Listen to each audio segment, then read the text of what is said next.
trapping all those fighting souls. But yet, across the world I see you standing in my way.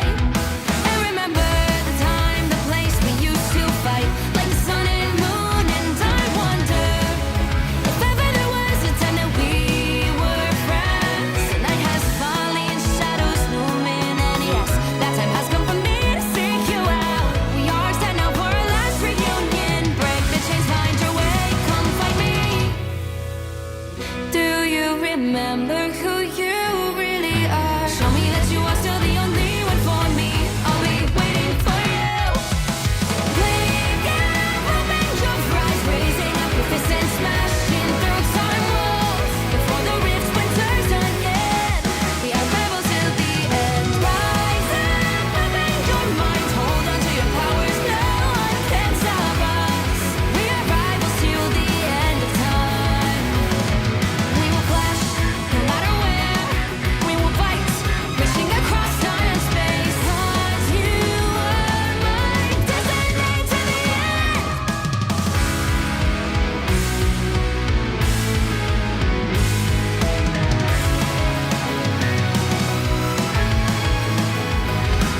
You see the dawn, the flames burning brightly, shining on those memories. And yes, across all time I see you turning the tides. And do you see now, our time, our turn, we can still fight like the wind and fire. And wonder no more, that now is the only time your heart is mine. Light has fallen, darkness grows, and yes, we fight for our destiny and fate. New days smiling for the past and future. Break those chains, lead the way, fight with me. And when you wake up, open your eyes, raising up your fists and smashing through time walls. Before the rift splinters again, we are rebels till the end. Rise up, open your mind, hold on to your powers. No one can stop us. We are rivals again until the end of time.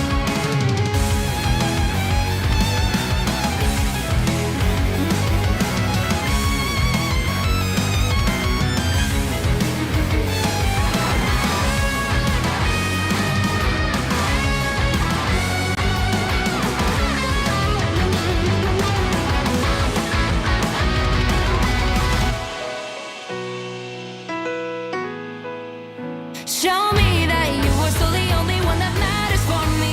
I'll be waiting for you. Wait up, open your hands, holding on to your heart. Look inside you. Can you feel it? The sparks in you. Add it up, unleash it all. Wake up, open your eyes, raising up your fists and smashing through time walls. Before the rift splinters yet again, we are rivals till the end. And rise up, open your mind, hold on to your powers. No one can stop us.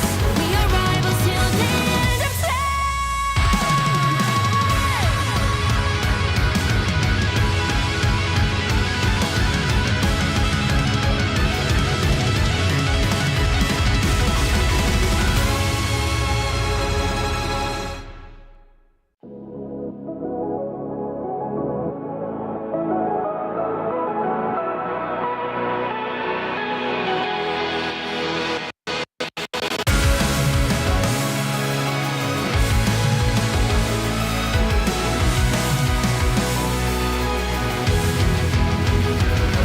Remember the dusk, the lights gripping tightly, trapping all those fighting souls. But yet, across the world I see you standing in my way.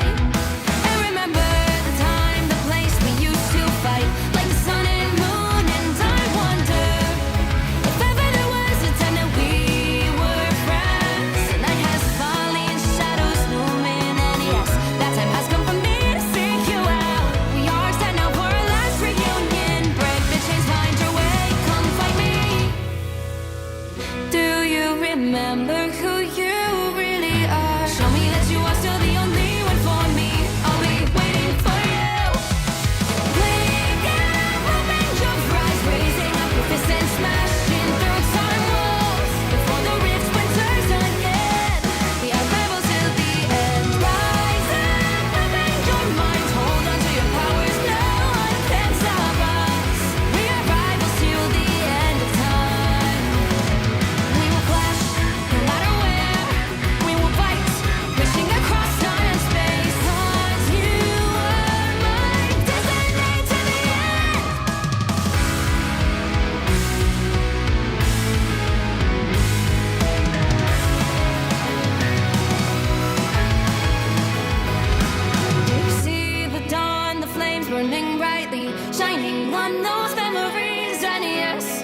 Across all time I see you turning the tides.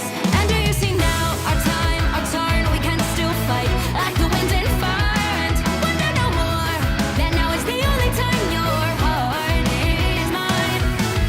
Light has fallen, darkness grows, and yes, we fight for our destiny and fate. New days smiling for the past and future. Break those chains, lead the way, fight with me. And when you wake up, open your eyes, raising up your fists and smashing through time walls. Before the rift splinters again, we are rebels till the end. Rise up, open your mind, hold on to your powers, no one can stop us. We are rivals again until the end of time.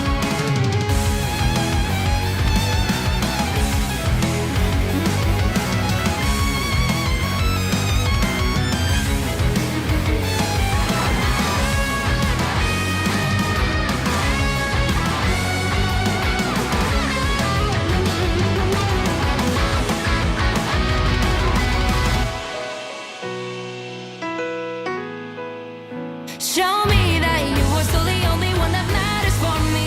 I'll be waiting for you.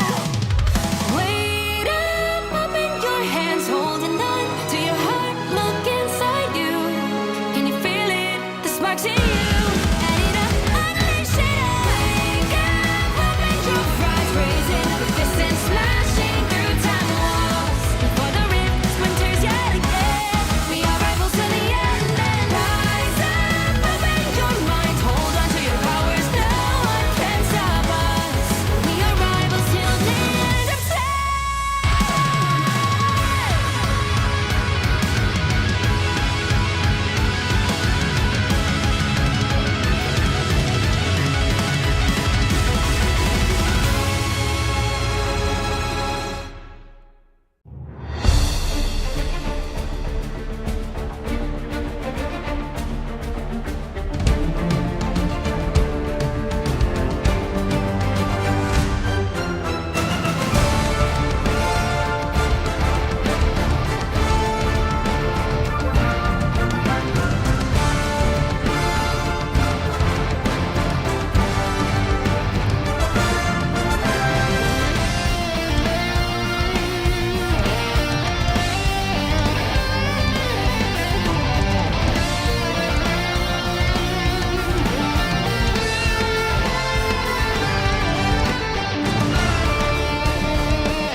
Trapping all those fighting souls, but yet across the world I see you standing in my way. And remember the time, the place we used to fight, like the sun and moon, and I wonder if ever there was a time that we were friends. The night has fallen, shadows looming, and yes, that time has come for me to seek you out. We are set now for our last reunion.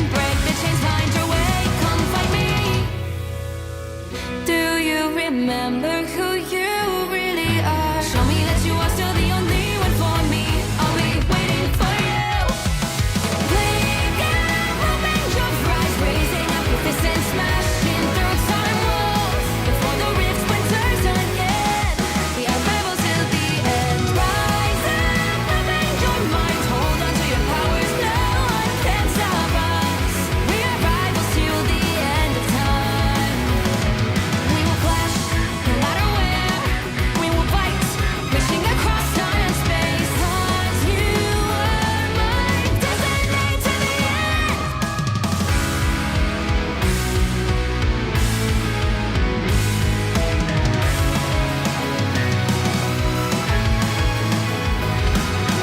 See the dawn, the flames burning brightly, shining on those memories. And yes, across all time I see you turning the tides.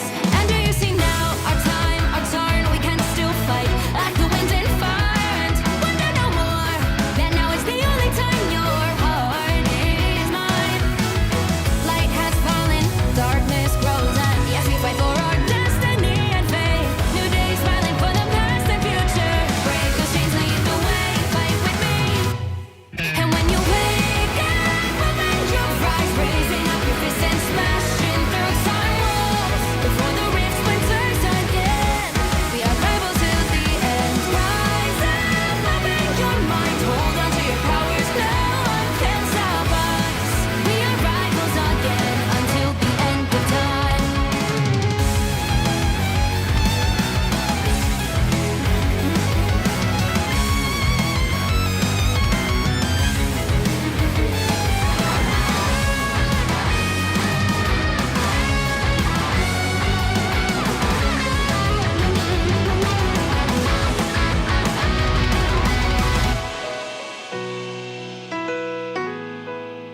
Show me that you are still the only one that matters for me.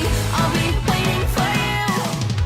Wait up, open your hands, holding on to your heart. Look inside you. Can you feel it? The sparks in you.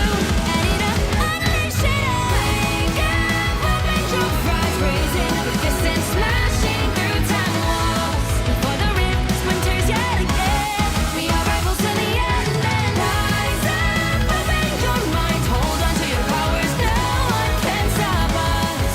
We are rivals till the end of time.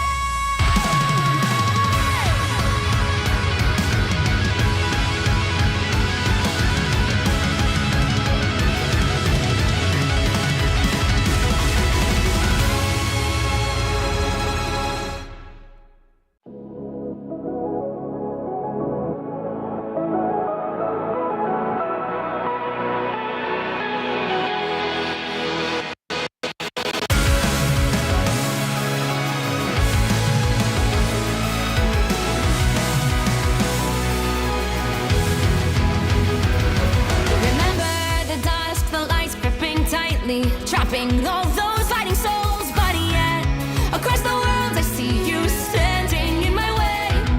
And remember the time, the place we used to fight, like the sun and moon. And I wonder if ever there was a time that we were friends. The night has fallen, shadows looming, and yes, that time has come for me to seek you out. We are set now for our last reunion. Break the chains, find your way, come fight me.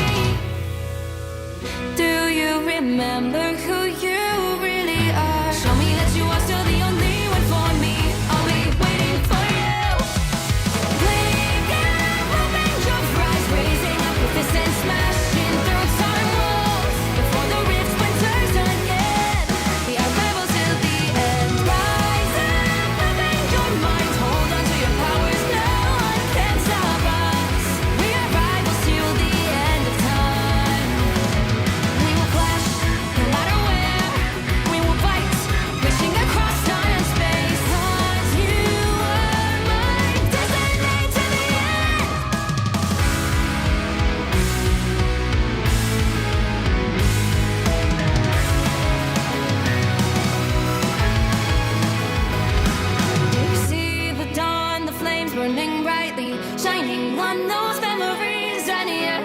Across all time I see you turning the tides. And do you see now our time, our turn? We can still fight like the wind and fire. And wonder no more that now is the only time your heart is mine. Light has fallen, darkness grows, and yes, we fight for our destiny and fate. New days smiling for the past and future. Break those chains, lead the way, fight with me. And when you wake up, open your eyes, raising up your fists and smashing through time walls. Before the rift splinters again, we are rivals till the end. Rise up, open your mind, hold on to your powers, no one can stop us.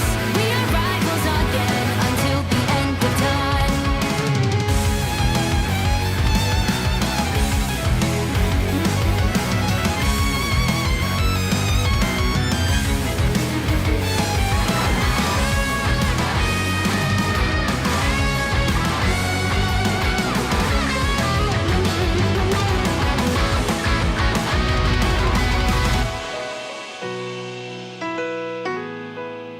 Show me that you are still the only one that matters for me. I'll be waiting for you. Wait up, open your hands, holding on to your heart. Look inside you. Can you feel it? The sparks in you. Ready to unleash it. Wake up, open your eyes, raising up your fists and smashing through time walls. Before the rift splinters yet again, we are rivals to the end. And rise up, open your mind, hold on to your powers, no one can stop us. We are rivals till the end of time.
Trapping all those fighting souls, but yet across the world I see you standing in my way. And remember the time, the place we used to fight, like the sun and moon. And I wonder if ever there was a time that we were friends. The night has fallen, shadows looming, and yes, that time has come for me to seek you out. We are set now for our last reunion.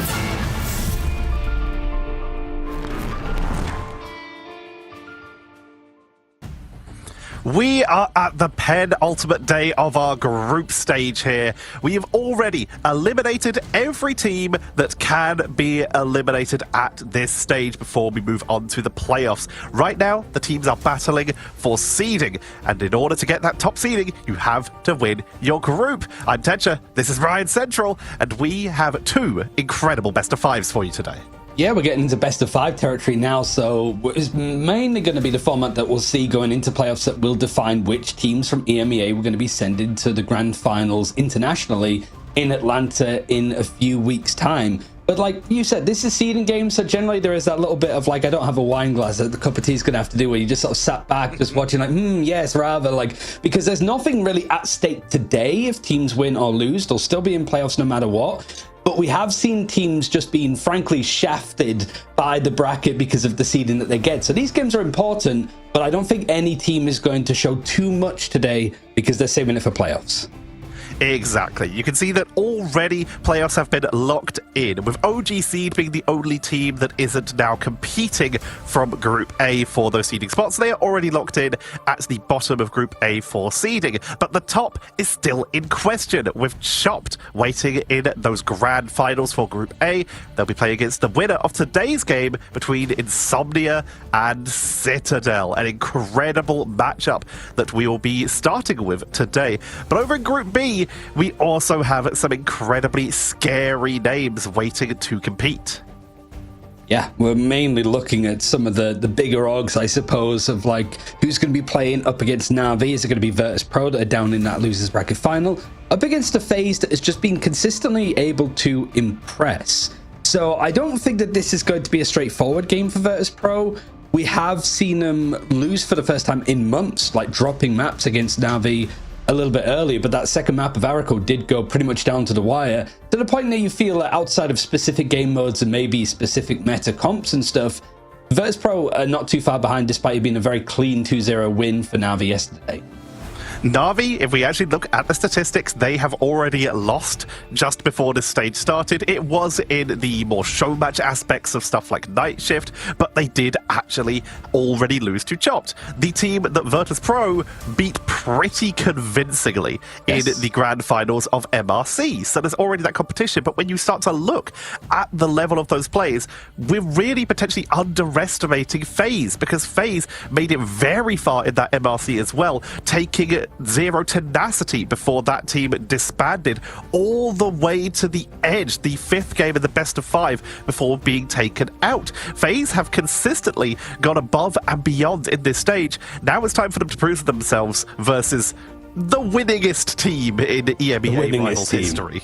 That's the title. That's pretty much the accolade. Also, as you're seeing on like the right hand side of your screen, like the prize pool for EMEA alone is pretty impressive, considering it is one stage, one facet, one layer of what this Ignite campaign has been about for this year, with a $1 million prize pool that these teams are hoping to get a big chunk of if they actually qualify as a top 3 team from EMEA. That's basically what they're aiming for in playoffs. And no disrespect to Vice or OGC Tetra, but I feel like the teams that were sending to Atlanta are in play today. What sort of variety or variations, combinations of those teams that we get is going to be defined by the seeding. If you run into the likes of Citadel Gaming or Na'Vi early, if they take a shock loss and get knocked to losers bracket, it doesn't matter like if you have a good side of the bracket or not. You need to make sure that you get good seeding so you avoid these kind of pitfalls at all cost.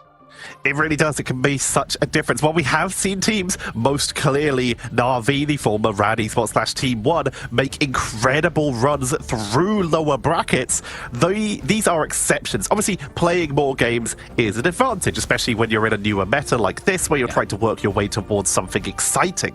But there's also less chances. You no longer have that safety net to get knocked down. So like you said, a rough draw playing against a Na'Vi earlier on, for example, could be an absolutely devastating position for any of these teams to be in. We're also starting to see a little bit more of what the meta is looking like, sort of post pretty much, I'd say, like low-key nerfs and Luna nerfs to an extent. The triple strategist has come out, and whilst we did see Adam Warlock nerfed quite a while ago, it was sort of call an ambulance, but not for me situation where his impact is still very strong. And even with the Jeff buffs, it means a triple strategist is a lot more popular. The reason why I mentioned it is because it does feel like from sort of talking to some of the teams that the dust is starting to settle on what the meta could look like. But I think everybody has an idea on what the next step is. I just don't think that we're going to be seeing it this week in particular. They're going to be saving it for the games that really matter, but I do think that these best of fives can do quite a lot. But we are going to look at some of the teams that we are seeing in action today, starting with the winners of Stage 1 EMEA Ignite, Citadel Gaming. Previously, Berber Patapim sort of came in and shocked a lot of people with how tenacious they were as a squad. But as soon as they've had this kind of organization backing from Citadel since the mid-season finals, they've been a strong force, and then adding Melio in, it's now making sure that they get some of that trophy where outside of being EMEA champions, that they go to the international stage, Tetra, and do some of that work too. Absolutely. They've already, like we said, competed on the international stage once. We had the joy of speaking with some of their ops management at the mid-season finals, and they seem very behind this team, very proud of them, of what they've proceeded so far. But Citadel, they're going to be looking at the performance at mid-season finals and believe they could have done better. They're back to try and improve themselves, but they're in the lower bracket here. And we're sort of seeing good ideas from them, a little bit different to maybe what we sort of expected, because like we mentioned, triple strategist seems to be the go-to, and you're sort of seeing from EMEA, for Jeff especially, very popular for protecting and banning. It's the comp that you basically want to build around one of your mainstays. And in this case, we have some bits and pieces to highlight, but yesterday we saw it as a 2-2-2 setup. So it was just Jeff and the Rocket as your only strategists, which most people would say that's not enough healing. But it was still able to be worked on pretty well by Citadel. Yeah. And it's that they had the ability to keep each other alive in those fights, but also that you're very mobile and you're very divey. You're also sort of seeing those little elements, I suppose, of Rocket Raccoon, which I'm pretty sure hasn't been banned or protected once. He's always let through the draft because his use is pretty minor in comparison to some of the other options. But it's nice to see Alex be able to make this character work, and that clearly Citadel Gaming have a couple of ideas on how to make the two rodents, I suppose, work. The zoo backline I heard described earlier, but this is exactly what we're talking about. You already mentioned that the meta is starting to stabilize, but there are some teams, in particular Citadel, and also in particular Na'Vi, who are starting to differentiate from that. We've seen Citadel with the Jeff Rocket backline. Na'Vi brought out the Jeff Ultron backline with no third strategist at all, just relying on the Jeff Venom team up to really make up the difference. We are seeing a little bit of stability with the triple strategist backlines with Adams, Mantises, Jeffs, Ultrons, etc. But some teams are experimenting with that, sticking with the more classic 2-2-2 setup and sometimes experimenting out into this slightly different backline, and it's working. I think it says a lot too that you've got Melio that's playing in. I didn't notice this yesterday, actually. I really gave it too much thought, but you've got Melio coming in to play the Psylocke, which is what Pokey was sort of mostly known for. So whilst they say that they are switching stuff around and don't really want to be pigeonholed into just playing 6 players when they have 7 terrific players, it's about those rotations. But moving on to their opponent, Insomnia GG, I guess different expectations from them, mostly from the actual squad themselves, Tetra, where they were elated once they qualified for playoffs. It wasn't that they didn't expect to, but they were just so happy to get it across the line. Comparing that to Citadel Gaming, who want to go on and basically win the whole damn thing, Insomnia are probably looking like the underdogs in this one, potentially. Second stage in a row, though, that they have come in as that potential underdog spot and made it to the playoffs, and they have history in this matchup. Citadel were the first team back when they were Berber Patapim that Insomnia played against when they made it to the playoffs. In that matchup, you can see that Citadel did come out on top in the 2-0, but with some creative play that is still available to the rosters, we did see Insomnia take them to the limit on Symbiotic Surface. And speaking of symbiotes, this is going to be a key character heading into that Venom. So far, Pastimo has been the Venom player for the side of Insomnia, whereas Enzo and Polly have been sharing the burden when it comes to Citadel, but have actually been playing it a little bit less than Insomnia. You sort of highlighted a similar thing there, I suppose, in that for everything that Citadel Gaming is doing, it's not just one player playing one character now. We saw it with stuff like Jeff. Tanuki was the Jeff merchant back when other players weren't necessarily that convinced of picking him up. But now we're starting to see some of the strategists being moved around and swapped around. Nobody's a one trick. Nobody was ever a one trick on this team, mind. And then you got Melio playing stuff like Pokey's roles, and Pokey's waiting in the horizon to potentially pull out some other stuff. But we had interviews multiple times with Dr. Enzo in his office talking about, like, for Vanguards that they want to switch it around. Enzo was very well known for playing the Venom, but Polly's been on that a little bit, and we've seen Enzo play stuff like the Captain America, which players like Polly were known for. So it's like switching it around, not getting locked into your favorite characters, just being as adaptable as possible. And that seems to be the underlying point from most of the teams coming into this stage. Before, it was, here is the meta our team chooses, here is the meta that their team chooses. For, of course, Citadel, it was stuff like the Captain America and the Psylocke was their stage 1 bread and butter. This stage, it's all about every single team widening those hero pools, creating options so that they're not locked into that. We don't just have one Psylocke player. We don't just have one Jeff player. It's all about making sure that you are able to win in draft, as that's massively risen in priority.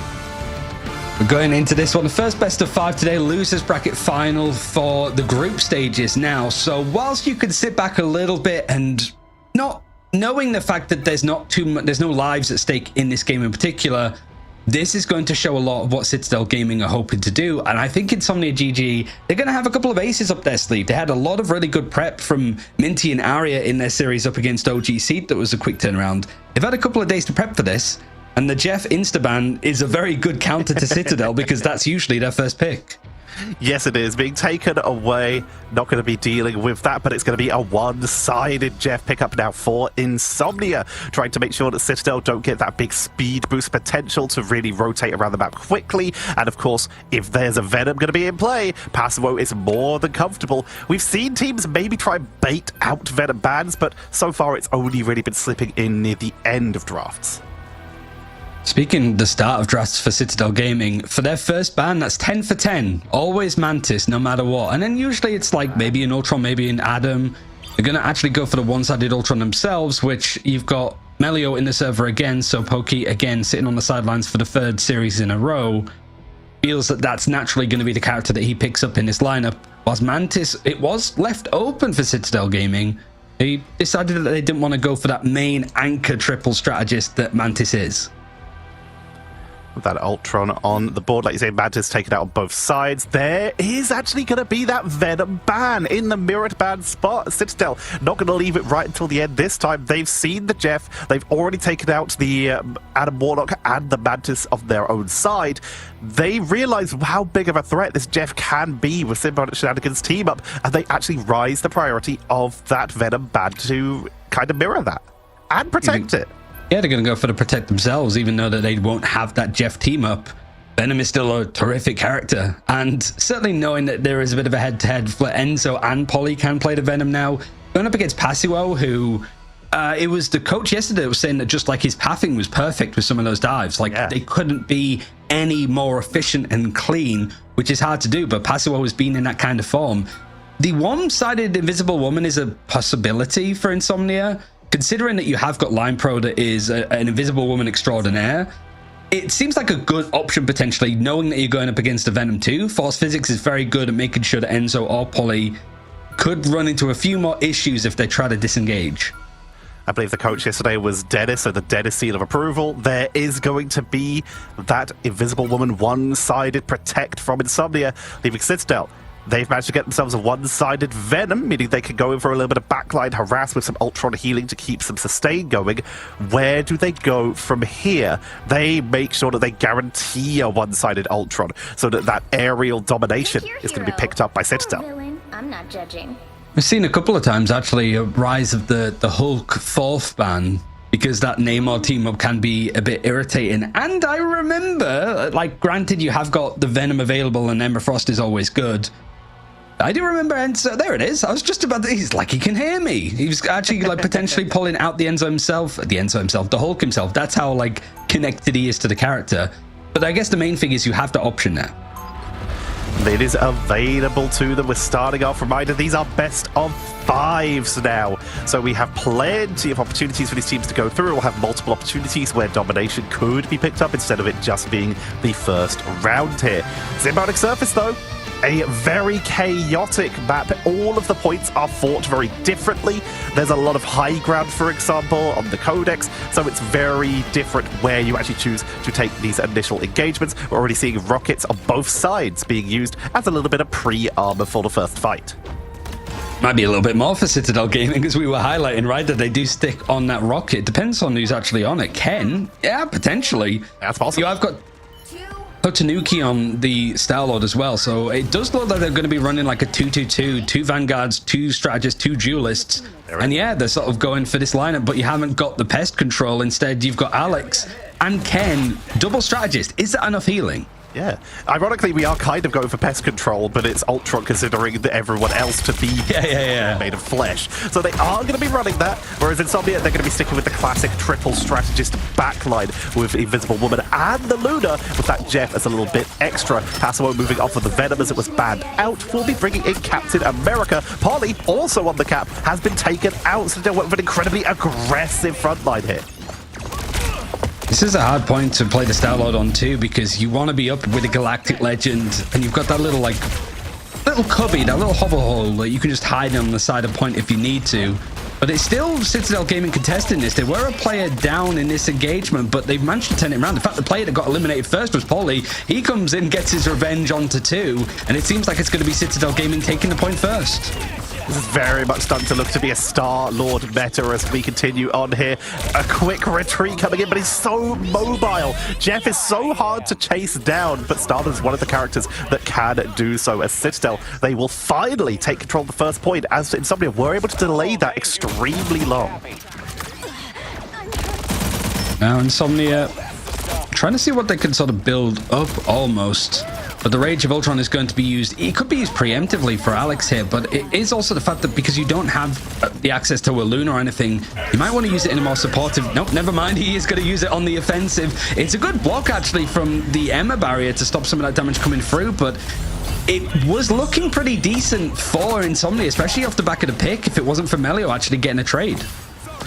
But this is such a short cooldown. We do often see these Ultron players burning the cooldown quite quickly. Relaxing Sky picked off from the dive of Enzo, and the point is being zoned down as well. Passimo unable to sustain on through, is actually going to be chased all the way back and might get picked off. Yes, Enzo with the chase. And Citadel, they are in control. They're utilizing the great hyper-aggression of Tanuki, Polly, and Enzo, while Alex Melio just ping away at everyone who actually steps out and shows their face from Insomnia. And Ken, well, he's just hitting right-click. And Insomnia sort of doing themselves no favors, trying to play together, close quarters, but you can just see how spread out Citadel Gaming are. You need to isolate a pick, but there's so much sustain on this team, even with one less strategist. Stuff like Freedom Charge is going to be helpful in these moments, but you've got to think of both worlds used as an engagement tool, actually catching out Alex, who was 90% away from having his ultimate. The Be Right Back does bring him back into this engagement, and the Yarn Amplifier is going to just provide a little bit more for Citadel Gaming to work with. Here's the mirror, though, from Tanuki. The Freedom Chargers keeping them topped up with all that bonus health. They're staying in the path, but the focus is just too much. Twinsie goes down, Passimo goes down, and we're at 92%. Line Pro already onto the Strange to try and contest this, but Citadel are in full control of the point. Rocket up on the high ground, making sure that Melio is safe, just pocketing him at this point. Zyonic Seduction to try and create some kind of zoning, but the Rage of Ultron is just raining down pain from above. Forever Falls, Relaxing Sky falls, and it's just 1 by 1 here. Something, yeah, it's rough for Insomnia. I think on pretty much all of these engagements, forever, the Emma Frost has been going down first. First elimination. But it's more like just as the fights were starting, you lose one of your Vanguards and the rest of the team starts to just fall away because the Emma takes so much focus, so much damage mitigation. You lose her. That's a lot of stuff that Citadel Gaming are throwing at you damage-wise, and because they're not running triple strategist and running 2 duelists, naturally, they do a lot more damage. It is the fact that they're running this like Ultron and Rocket Raccoon, where people would say that that's just not enough healing to keep people alive. There's only been 3 eliminations against them on that first point. And if we actually have a look at the healing spread here, 4.2k for Alex is actually very good for an Ultron. Ken at 6k, just a little bit ahead, about 400 ahead of the other 2 strategists, but the fact is, his team is still able to clean people out so quickly that that healing isn't actually mattering that much. Also not doing too much damage, which... No, like 600, yeah. Yeah, and then it pretty much is just like the Ultron able to actually compete with the duelists with the damage output that he's putting in. But it is just that pivot, right? Insomnia clearly wanted to make sure that Citadel Gaming, they know that Citadel Gaming play around the Jeff, take that out, instant pivot for, okay, we don't have Jeff, we're going Ultron. And it just looks just as good, if not better, than what we've seen from Citadel on the Jeff too. Holly already going to be pulling out the Freedom Charge, committing to try and get some zoning nice and early, which Twitzy, who's moved over to that Namor, is being forced to use that Aquatic Blessing to back out, but Passimo is the one who is suffering for this. They are the one who's getting focused down. Here comes the Ensom Inferno, and Twitzy, they know they're going to get taken by this. Relaxing Sky will be the one to fall. Forever is taken down second, and once again, second they get the first pickup, it is an avalanche for Citadel. Really hasn't been too much of a test for Citadel, not only for like this series so far, granted it's only a couple of points, but even in their game yesterday, pretty much their qualifying game for playoffs too. Ever since they lost to Chop, they haven't really set a note wrong. The only time was when they sort of went for this fight up against Foot. They went for that strange teleporter play with the Adam Warlock, and it looked a little bit more dicey, but that Citadel Gaming isn't on show today. They're very, very clean, and now Passimo swapping over towards the Hulk, going for that team up with the Gamma Radiation, but before they can even set up for an engagement, their whole back line is gone. And this is the issue. Citadel Gaming just have so much control over these choke points, and they're choosing the fights with such quick flow of sacrificing their own healing for DPS output. You can see that Rocket is actually one of the highest DPS strategists in the game. Problem is their projectiles are so slow. Their fire rate, however, is incredible. So when it comes to chasing down enemies that are only moving on one axis or getting up close, Rocket is insane for burst. So if you're going for a quick snowball, a rush down composition, Rocket is fitting in beautifully while also offering a damage boost when you actually want to take these bigger fights. Yeah, it's just very divey, very pacey. It's hard to get any CC onto characters for Citadel Gaming to actually do some lethal damage off the back of it. And, you know, watching Ken's perspective, you could sort of see why. Yeah, I've got the It's Jeff being used from Nocturne. Now Paso also going World Breaker Hook to see if he can catch a little bit more and just keep engaging on to this point. But it hasn't looked like there's anything that's super scary inside for Citadel Gaming yet, especially off the back of this Freedom Charge. I don't think anybody's going to go down. The Freedom Charge keeping everyone topped up. The Horde of Proteus was sent out, finds nothing. Twitzy falls. The Invisible Boundary comes out not in time. And with it completely zoned off the point, we once again see Citadel approaching 99%. And with Insomnia having no defensive abilities left, this Galactic Legend is going to come in completely uncontested. And that is going to be point number 2 likely taken. A portal is coming in to try and contest. But there's so little that can be done. They don't even make it. It's not the best luck for Insomnia, but at the same time, like Citadel Gaming, Berber Patspin were always known as a really good domination team, and they've clearly found something around playing this 2-2-2 with, honestly, just the tertiary strategists that seems to be working well for them. And I think we even saw Trust Me from Navi saying something similar of like running those kind of comps is like, it's doable, it's hard, we just want to get some like official practice. And it seems the Citadel Gaming went, great idea, we're about to do the same. And the fact is, it is working forever. While they went down pretty consistently first in those fights, they actually were a big chunk of their team's actual final hits. And that's a problem, because it means while Forever is basically being able to take 1v1s, lock down someone and then go for a duel, who's protecting the backline? Passimo's trying their best, they're giving as much protection as they can, they have the Hulk, but Citadel are just too fast. They're moving past those frontliners and there's not enough congestion to stop that mobility. There's been a lot of these kind of instances, I suppose, where, you know, like I said before, the first point, a couple of these engagements Forever was dying first, and it wasn't necessarily their fault, but in a lot of cases, it's just too much damage for the strategists to keep going. But also, Relaxing Sky was just under constant barragement, and there's not really a good way to fight back. Sure, you have a little bit of CC with, like, the Ice Blast, but every character from Citadel moves at 100 miles an hour, so good shot, like, good job trying to hit those shots themselves. An amazing setup by Citadel, taking the first game in this best of 5. Insomnia, they've got their work cut out for them. Remember, they are safe, but this is still a very important seeding game because you could go up against, from that other group, Na'Vi or VP, if you find yourself, whichever one loses in that next round.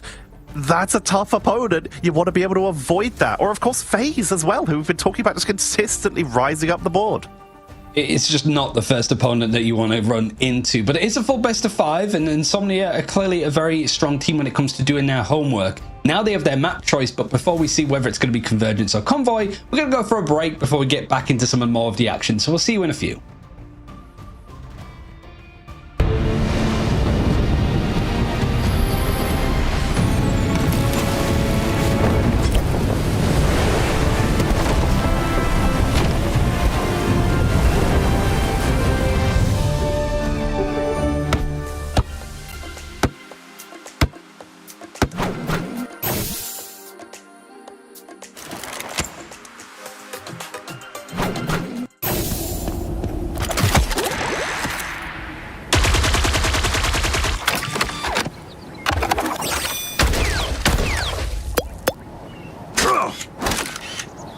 Smoke screen! I'm hunkering down.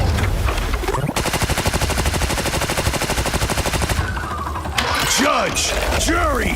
Executioner!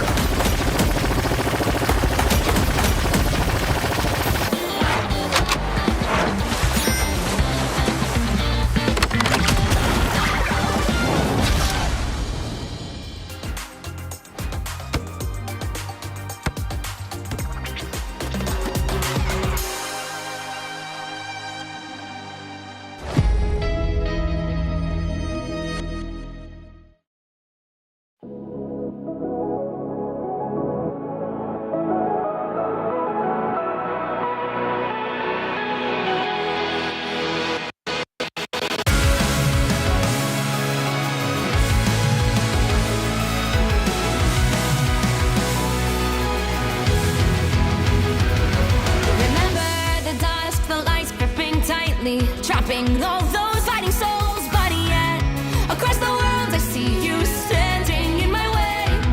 And remember the time, the place we used to fight, like the sun and moon, and I wonder if ever there was a time that we were friends. The night has fallen, shadows looming, and yes, that time has come for me to seek you out. We are set now for our last reunion. Break the chains, find your way, come find me. Do you remember who you really are? Show me that you are still the only one for me. I'll be waiting for you. Blink and hoping your rise, raising up your fists and smashing through time walls. Before the rift splinters again, the arrival till the end. Rise and hoping your mind, hold on to your powers. No one can stop us. We are rivals till the end of time. We will clash, no matter where. We will fight, reaching across time and space. 'Cause you are my destiny to the end.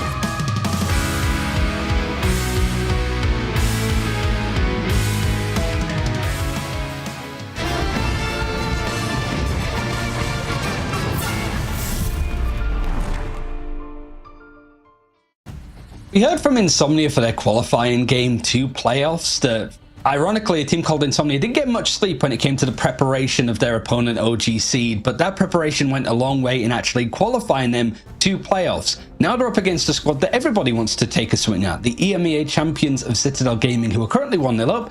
You have the map choice. You've seen the response to what Citadel were doing with the draft when you try and take out the Jeff. What's going to be the next move for this very prepared team? It's a great question, especially as Citadel are just consistently keeping everyone on their toes. We've really gone on about it, but that rocket coming in, but something we didn't actually mention that much is the team up with Star-Lord. Having that extra mobility from the old friends is what the team up is called, but giving Star-Lord that teleporter means Star-Lord can play significantly more aggressive. Something that, without that astral jump, has been extremely limited to teams playing it with a Magneto that has started to fall down in terms of the pick priority.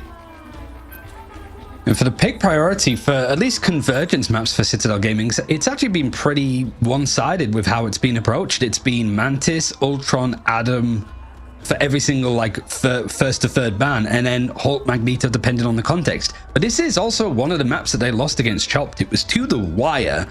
But this is maybe where that change could potentially come in. The Mantis has been banned out and the Protectors come straight in onto the Jeff, so Citadel still get to play around it. But Insomnia, what's the next course of action? Because they could have banned out Jeff, they did last time. They thought, we'd rather deal with Jeff than Ultron.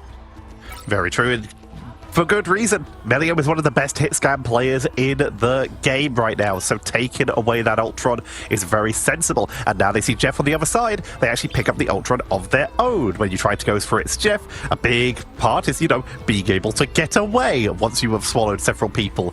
You can't almost ever eat Ultron because he's always going to be too high up, and the Inceptor Array is very good at picking off fleeing Jeffs.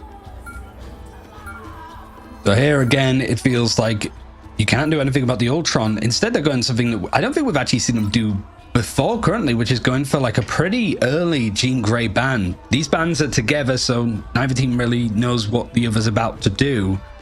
But I imagine that the Mantis is not in play. Maybe you want to get rid of the Jeff, but you know that they're playing around Ultron. Maybe you just go, you can have the Jeff if you want. Like, we're going to take out some of your more offensive options. Very sensible here. The Venom gone once again. Both teams now really starting to prioritize these Venom bans when your opponents have that Jeff. It's one of the most important parts of the Jeff kit. So a very sensible removal, but Adam Warlock is still available for Citadel if they want to get a third strategist. They could try and snipe that in with their Protect. Invisible Woman protected for Insomnia. For Citadel Gaming, the final ban before you go in for a Protect with this cascading style, Insomnia pretty much, instead of going for the Jeff Invis, going for the Ultron Invis, basically whichever main third strategist they can go for. This does sort of make sense, really, just making sure that you don't allow that to happen, especially because you haven't banned out the Venom either. Very true. So where do we see Citadel? Where does their Protect want to be? In theory, Insomnia could try and ban out Captain America as well, but no, Citadel, they're going to be protecting the Jean Grey for themselves, going to get themselves with that Ultron taken away, a one-sided Jean, which of course they can give over to Melio, and he'll have a pretty solid time with that. On the other side, there goes the Star-Lord. That combo, little bit scary, so it's a pretty solid remove here, because they still have that Jeff available. Yeah, and I think when we are seeing so much like triple strategist, I think Star-Lord has sort of cemented himself as maybe not the strongest option, but like the most well-rounded, just with how mobile he can be, that he has these kind of invulnerability frames, and of course in Ultimate it's great to just wait for all of the strategist ults to be used from Insomnia.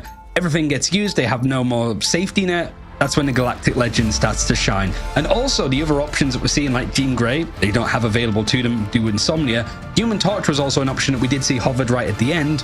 Star-Lord is terrific against Torch or Storm or any flying form of duelist.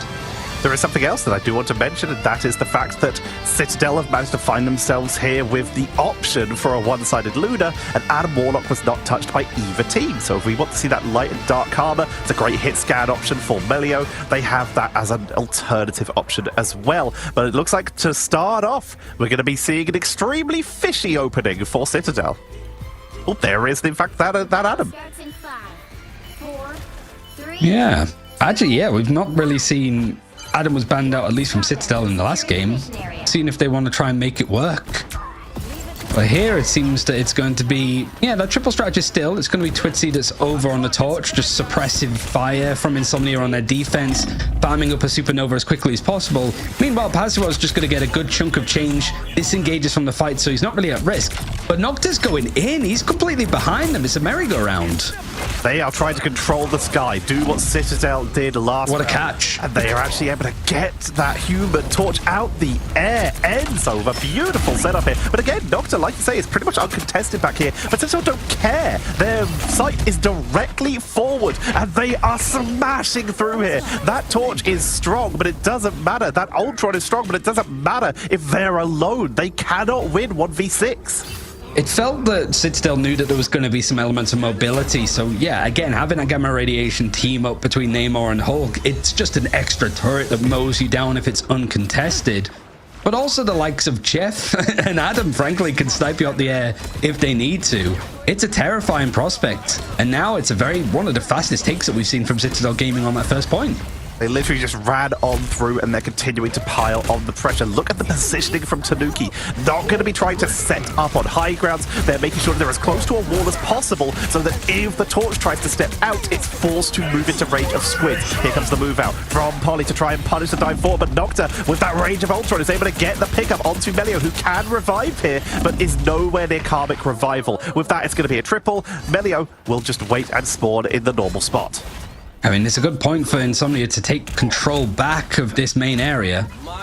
Otherwise, Citadel Gaming could be setting a very good side timer-wise. It was still less than 5 minutes on the clock after taking that first one so quickly. And Citadel Gaming aren't going to be too worried about it. They have some good ultimates being built up. Insomnia GG gaining control back, especially when you have that supernova on the horizon. Twitzy just needs to make sure that he's not another first elimination. Instead, it's going to be Nocta that gets taken. That damage output from those monstros doing so much work. Horde of Proteus to try and catch the Cloak and Dagger in the building, but they actually will survive that. Relaxing Sky able to sneak away, but they're pretty rough positioning-wise. Could be picked up. And Line Pro trying to save the day, but taken out by Melio with the burst. It's a double! And Adam Warlock is trying to revive this push for Citadel, and he is on fire. That's a triple for Melio. That's why he got brought onto this team. Put into the system. I think he's pretty much exclusively played strategists for this squad, but it's the fact that he can be so lethal and dangerous on it when you already have players like Tanuki at the same time that can do something similar. But these catches, actually, like the CC that comes in onto Insomnia, it means that Paso needs to be maybe a little bit more conservative, and Insomnia want to try and go for this fight fairly quickly. Haven't noticed where Melio is. He's kind of on an island, and I don't know if he's going to be too long for this world, but I'm not seeing that HP drop in the UI. Jeff gets a snipe. Ken escaping. Doesn't want to go too far, though. Just seems to want to try and get an isolated pickup. There is a pickup onto Twitzy, though, coming in from Tanuki, who is just proving so much overwhelming zoning potential here. Keeping all of the pressure onto that doorway, allowing their entire team to step up with so much covering fire that this car just moves it uncontested.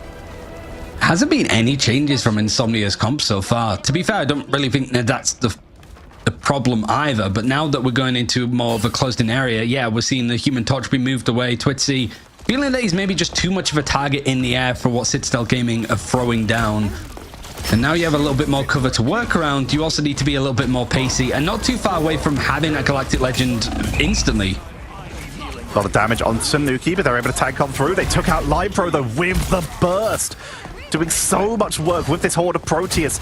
The burst damage from Namor is one of their big strengths as well. You often see them on the flanks. Gamma Monstro and one Squid with the right click means that you get a huge amount of damage output. And then, of course, Horde of Proteus for the big team fights is massive value. Pasuo falls to Tanuki. The damage output is good. And while this range of Ultron is creating a little bit of zoning, it's certainly not stopping the push. It's not stopping anything at this rate. Maybe just buying a bit of time and making sure that it's not consistently on the go. But it really has just been like for Citadel Gaming just finding these picks, and it's been a while since Insomnia being able to just get 6 people fighting together. The Karmic Revival is going to help to an extent, at least there, but it's Jeff that's going to grab a couple more players from Insomnia, bring them into the darkness and potentially catch them out. The Silent Seduction on top of this and the Invisible Barrier. I mean, Insomnia can't see a thing. It's a blind lead in the blind. Ken was somehow able to eat Ultron. The one thing we said wasn't very likely, but he got it and then took the 1v1 once he'd been able to do so. Now Ken takes out Nocta. Melio is going to revive out of the cocoon. They have Karmic Revival of their own in case Insomnia are able to mount some kind of defense, but right now, everyone's just looking healthy. Pasuo is going to fall. Relaxing Sky is just getting harassed incredibly by this Hulk. Nocta falls again, so no more cocoon this time. Melio's going to Karmic Revival for style points. 2 minutes 40 seconds pretty much on the clock for Citadel Gaming if they have to go for another attacking round. It sounds a little bit brutal, but like for Insomnia, that wasn't a bad time. That could have been a lot worse. Yeah. But I think when I'm thinking about it, like all of the team engagements, like who won those fights, it was maybe 6 or 7 team fights that happened in that first part of the map. I'd say that Insomnia won maybe 1 of them. So they did well to just keep stalling out the fight. But stuff like Lion Pro being caught right as we moved into that 3rd checkpoint, it's just those kind of mistakes that teams can qualify to playoffs making those mistakes. But if you're going up against the big dogs, Citadel Gaming are going to completely ruin you if you give them that space to jump on you like that. Speaking of potentially forcing mistakes, though, Lime Pro is trying to go for the penny launch. You can see them starting off on the Penny Parker. This is a strategy where, one, if your teammates actually lock in a rocket, you could be setting up armor right now, but so far no one has done that. But two, you can send out some mines, and hopefully, if people aren't paying attention, get an early pickup for the round before anyone starts, and that can really disrupt the defense. However, this is also potentially abusable, because if a team spots this, they can purposely take damage like Enzo has from the mines, and once the doors open, they can be healed up by whichever strategist you want the ult charged quicker on. You see him shuffling around looking like, okay, which one's actually going to get the healing in? It's a few of them, actually. He is also on controller, so him awkwardly shifting around is pretty accurate to how he's controlling the character. He's not just doing it to roleplay a little bit. Yeah, Citadel, last time they played this map, they ended up losing it against Shots. Not really wanting to make the same mistakes again. Pretty much keeping the same comp, but it is now 2-2 again with the Invisible Woman and Luna. You have got Melio switching over to playing a bit of Phoenix. On the other side, Insomnia, they brought out the Magneto, giving themselves some protection for that Star-Lord and a little bit for the Venom, when they decide to go a little bit more aggressive. Also, the damage output they have from both Adam Warlock and that Ultron can be incredible, but they need good sight lines in order to make the most of it, while Citadel are utilizing cover to great effect. Passimo getting caught by Tanuki. Now these fights tend to sort of fall apart like a house of cards. There it is. At least Forever's able to trade one, but that's pretty much how these fights have gone. One play for Insomnia, whether it's a Vanguard or a Strategist or a Duelist, goes down, and then 3 or 4 seconds later, you see the elimination feed just it fill up with blue names being sent back to the server. So Insomnia having to reset on this one, trying to do it cleanly to not give too much ult charge for Citadel Gaming on this defense, but Tanuki's got a good amount from just this little brawl that happened. He almost has that Horn of Proteus. And so able to escape after being chased down by Twitzy, but unable to find that finishing blow. Range of Ultron is currently all that's available for Insomnia, but they will have more very shortly. Citadel, they have the Monster Hulk and Horde of Proteus, and we may see that used a little bit soon, as Tanuki starting to spot that little inside rotation if they can get a good angle on this. Beautiful launch there from the Squids as they try to put that pressure onto Passimo, punish them for trying to put the pressure on the backline. It's the Hulk's between a rock and a hard place, but he's hard enough to try and take those engagements. Fortunately, now Enzo is taken out, so this is a chance for Insomnia. Trying to go more offensive with the Ensong Inferno just to slam down, see if they can get a couple more picks. And whilst they do, it's a trade, and it feels that Citadel Gaming are doing a pretty good job of like holding the line for the time being, that they're not losing too many players. Even with the Camera Revival being used from Insomnia, the portal play from Enzo means that it's going to be fast people jumping in to come in for the help, but also actually just winning the fight outright. Horde of Proteus not even needed there. That's just enough damage from Tanuki as it is. Melio using that portal for cover. They actually caught Passimo mid-swing in that portal, forcing them onto the other side. Not exactly where they wanted to be in that team fight earlier. And while Passimo is still trying to delay as much as possible, they're just extremely outnumbered. And as they move back, the strategists are left vulnerable. Nocta and Line Pro fall. So far, Citadel Gaming not losing any progression or percentage on the point. Insomnia pretty much using 75% of their time allowed. Have a Rage of Ultron and a Meteor M for Forever, but it's really going to be a case of build up as many ultimates as you possibly can. Maybe use them all together to just try and get through, but nobody from Citadel has been eliminated in quick succession. One player might go down, but it's usually that's about it, and it's traded the other side. They need multi-picks for Insomnia, and I don't know where it's going to come from. They have been able to burn through the portal though, so with Enzo on this strange, if they can find an opening, then they still have 43 seconds to make something happen. Media M takes out Alex. That could be an opening here as they try to make their way forward. The invisible boundary will be expiring very shortly, and Ken is in fact dropping extremely low through it. Could be taken out, but with Twitzy down, Nocta needs to make sure that they stay up. If they can survive into that Karmic Revival, they can keep this fight going. Twitzy returning from spawn, and it looks like Insomnia would rather back up and regroup than take the risky revive. Going for an aggressive revive here to get Forever right when they're about to respawn. They will commit to this fight. Have to. There's only 10 seconds left, so it's pretty much throw the bodies on, try to force Citadel Gaming to take inopportune fights from bad positions. Being forced onto the backline is a good one, and the invisible boundary is going to make it a little bit more uncomfortable. Enzo goes down, but again, like I said before, the elimination feed. Where are the rest of the picks from Insomnia? You've got the Galactic Legend in use, but the fate of both worlds from Alex means that the focus has to go into trying to take out the turrets from Tanuki. No other eliminations are coming in on side of Insomnia, so Citadel are holding on. Alex by a sliver of HP, and now Melio's gone down, so this is a grand opportunity. You're making progression on the point, and finally, just at the breath texture, it is looking like Insomnia are going to take this first point.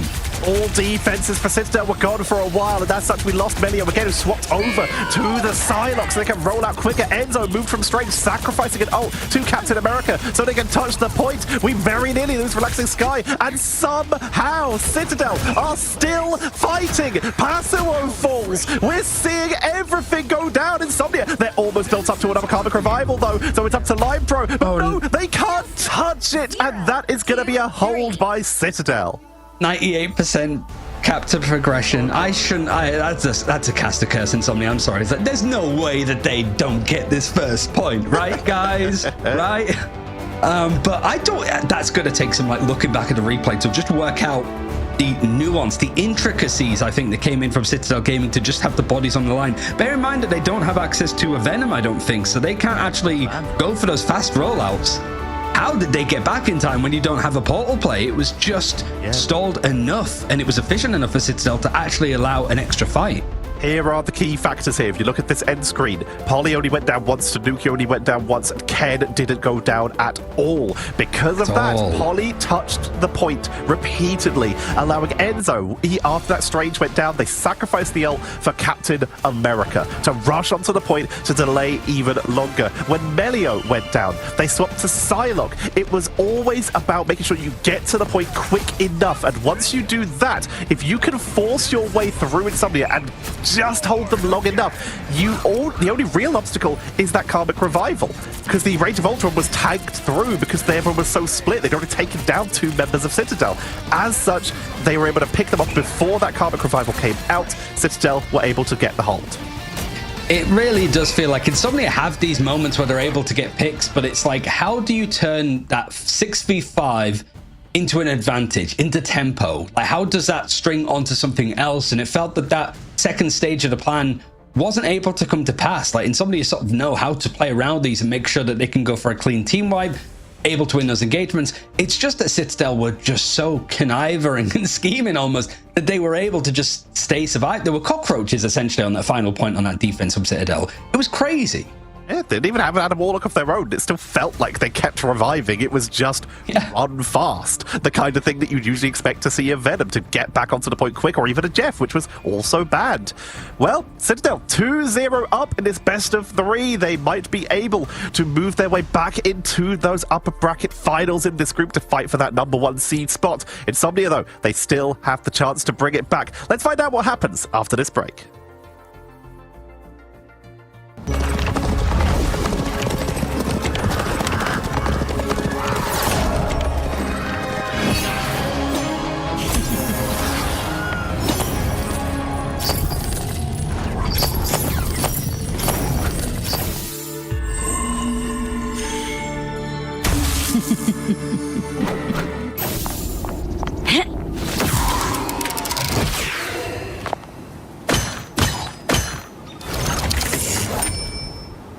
I want your soul. Hell unleashed!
The drawbridge is raising as Citadel just beg Insomnia to go to sleep. But Insomnia, they are still awake, they are still fighting, and Convoy is where they're going to have to try and start the comeback. It has looked like Citadel are taking no prisoners today, really. It has been a little bit of a difference, but that is expected when you have got the EMEA Stage 1 winners, and one of our teams that we sent to Guangzhou from the mid-season finals. So it is sort of expected that they are going to be hungry to make sure that they come out of their group as the top seed, and also hungry to get the revenge on Chopped if they win this map. For Insomnia, they do get the choice map again, and because it's a best of 5, they do get a free go at whatever Convoy map they want, but it has to be Convoy. We have to play all 3 of the game modes. If we do go to extra maps after this, the map pool basically opens up again, so long as it's not a map that we've seen before in this series. Exactly. So we are heading to Yggdrasil for Eastgard. So path, this is a spawn hold map. While some teams are doing it pretty consistently, other teams are starting to move away from it. Chopped, Citadel, Na'Vi, all teams that don't like to do the spawn hold every single time. But starting off, we will see Citadel continue the theme. Goodbye, Mantis. Is that 12 out of 12 so far this stage? Meanwhile, Insomnia have gone for a different strategist. So the first one, it was Jeff that they took out. The second time, it was Ultron, and now it's Adam. Holy Trinity. But it's because they want that one-sided one, just to make sure that they can confirm it. Because obviously, if they protect the Adam and then wait to ban it afterwards, there's a chance the Citadel go, oh, we're actually going to protect the Adam ourselves. But more than likely, they're going to go and protect the Jeff. Let's see. Starting off with the ban onto Emma Frost. If Citadel want to play aggressively with stuff like potentially that Venom or Captain America, Emma's one of the great characters who can lock them down. Are they actually going to protect a one-sided Emma for themselves here? If they are planning on going for a spawn hold, it's a pretty solid option to leave up. We saw it a little bit, actually. Sorry, yeah, so for other maps, it is like, yeah, they go for like the main protect onto Jeff, but that's typically stuff like domination, where their bread is buttered. Here, because it is a convoy, we're going to be seeing a lot of that triple Vanguard, triple strategist, and Emma Frost is probably the main, like Mantis is for triple strategist, Emma Frost is for triple Vanguard. That she is the thing that really holds it together. The other option that you could, of course, go for, which Insomnia went for the ban, is making sure that there's no Strange, making sure that Citadel don't go for any portal plays on this defense.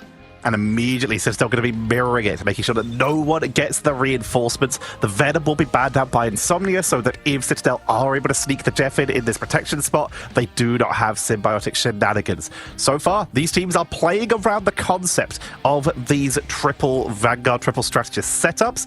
With the final protect for Citadel, they get the Mantis. It is slipped through. Insomnia too focused on the Vanguard line and making sure that they get some revives. I think it's a really key thing to do, because when you have characters like Mantis that is pretty much like, I think 80% of global bans across all of the regions so far for stage 2 minus China have been Mantis. Like, it is ridiculous how teams do not want to play her or play against her, notably. So if you're a team, it's hard to like practice it in scrims because you're just so used to it being banned out. So there have been a lot of teams where the Mantis has been let for a draft, and teams haven't really been able to use it to their full capacity because they clearly haven't had the chance to practice it all that much. So Citadel going, if you leave us Mantis open, we're going to take it second, is a good sign that they know how to play around the broken stuff. Yeah, they are one of the teams who have had a little bit more experience when it comes to the Mantis in previous patches, although so far this stage, they haven't really been given that opportunity too much. However, Invisible Woman for Insomnia, making sure they get at least 50% of the solid, heavy backline as well, banning away the Invisible Woman from the side of Citadel. Luna, untouched by both teams, though, being allowed to get all the way through. She's pretty solid on the second points, but on first points, we will see Invisible Woman be prioritized a little bit higher, just due to the fact that Guardian Barrier and Force Physics can really force out positioning mistakes. I do like him bringing out the Loki, one of the mainstay strategists across previous metas, but certainly this stage, it's the least that we've seen of Loki by a strong margin. But it's obviously going to be very good. He's probably going to be gunning, I think, for Nocta, assuming that he would be on the Adam Warlock, or whoever it's going to be, just basically steal a karmic revival from the other side, which, good luck, but you still have a lot of other strategist ultimates that you can take if you need. Plenty of options here. There is also the fact that if that Mantis is available, they can go for the full team up.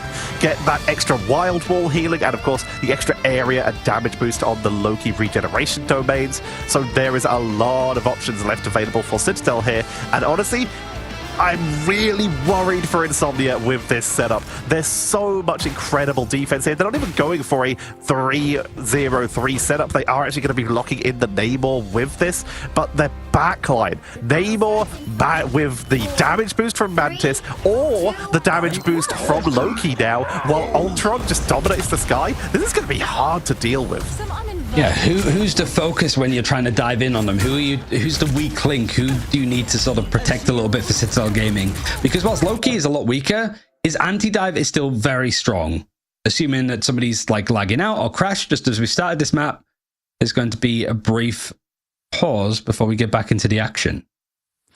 Quick pause while the teams deal with any potential issues. Maybe someone just needs the bathroom, as those first two series were a little bit quick. Either way, we just want to make sure that everyone is in optimal playing condition before we find out some of our new seedings heading into the playoffs, which, a reminder, start up next week. We'll be back bringing you all that playoff action, but of course we will be finding out the top seeds tomorrow, so there's plenty more games. Also, the Americas started this week as well, and they're making their way through their group stages, so that's some content for you later tonight. And when you wake up in the mornings, either on Bilibili you can watch the China games, or on Twitch you can check out OCE. I am starting to become a little bit of a Chopper Mag fanboy. I mean, I was for Exodia really, because we saw some Mr. Fantastic protected, which I never thought we'd see. Didn't go well, but it was still nice to see in any case. It still says technical pause on screen, but as you see in the action, it's pretty much ready and back into it. 30 seconds pass from Insomnia, and they've managed to get a good amount of distance. It says it hasn't moved a huge amount, but the fact that it's moving is a big step up, because these defensive holds on Yggdrasil path can be a nightmare. This is a really interesting positioning coming in from Citadel. You usually see teams hold on the building on the other side, but this time they choose to fight in this sort of side courtyard area with the balcony overlooking the environmental area, which could be risky if Enzo or Polly is able to get a good... Oh, Tanuki. But now Tanuki is continuing to pop off. They've got great cover here. They've got a health pack nearby. See you later, Invisible Woman. Ultron's enjoying it for sure. I mean, every shot of these from Enzo, these CC stuns that have come in from the team up, it's pretty much perfect. It's enough to really stop some of the wind in the sails from Insomnia.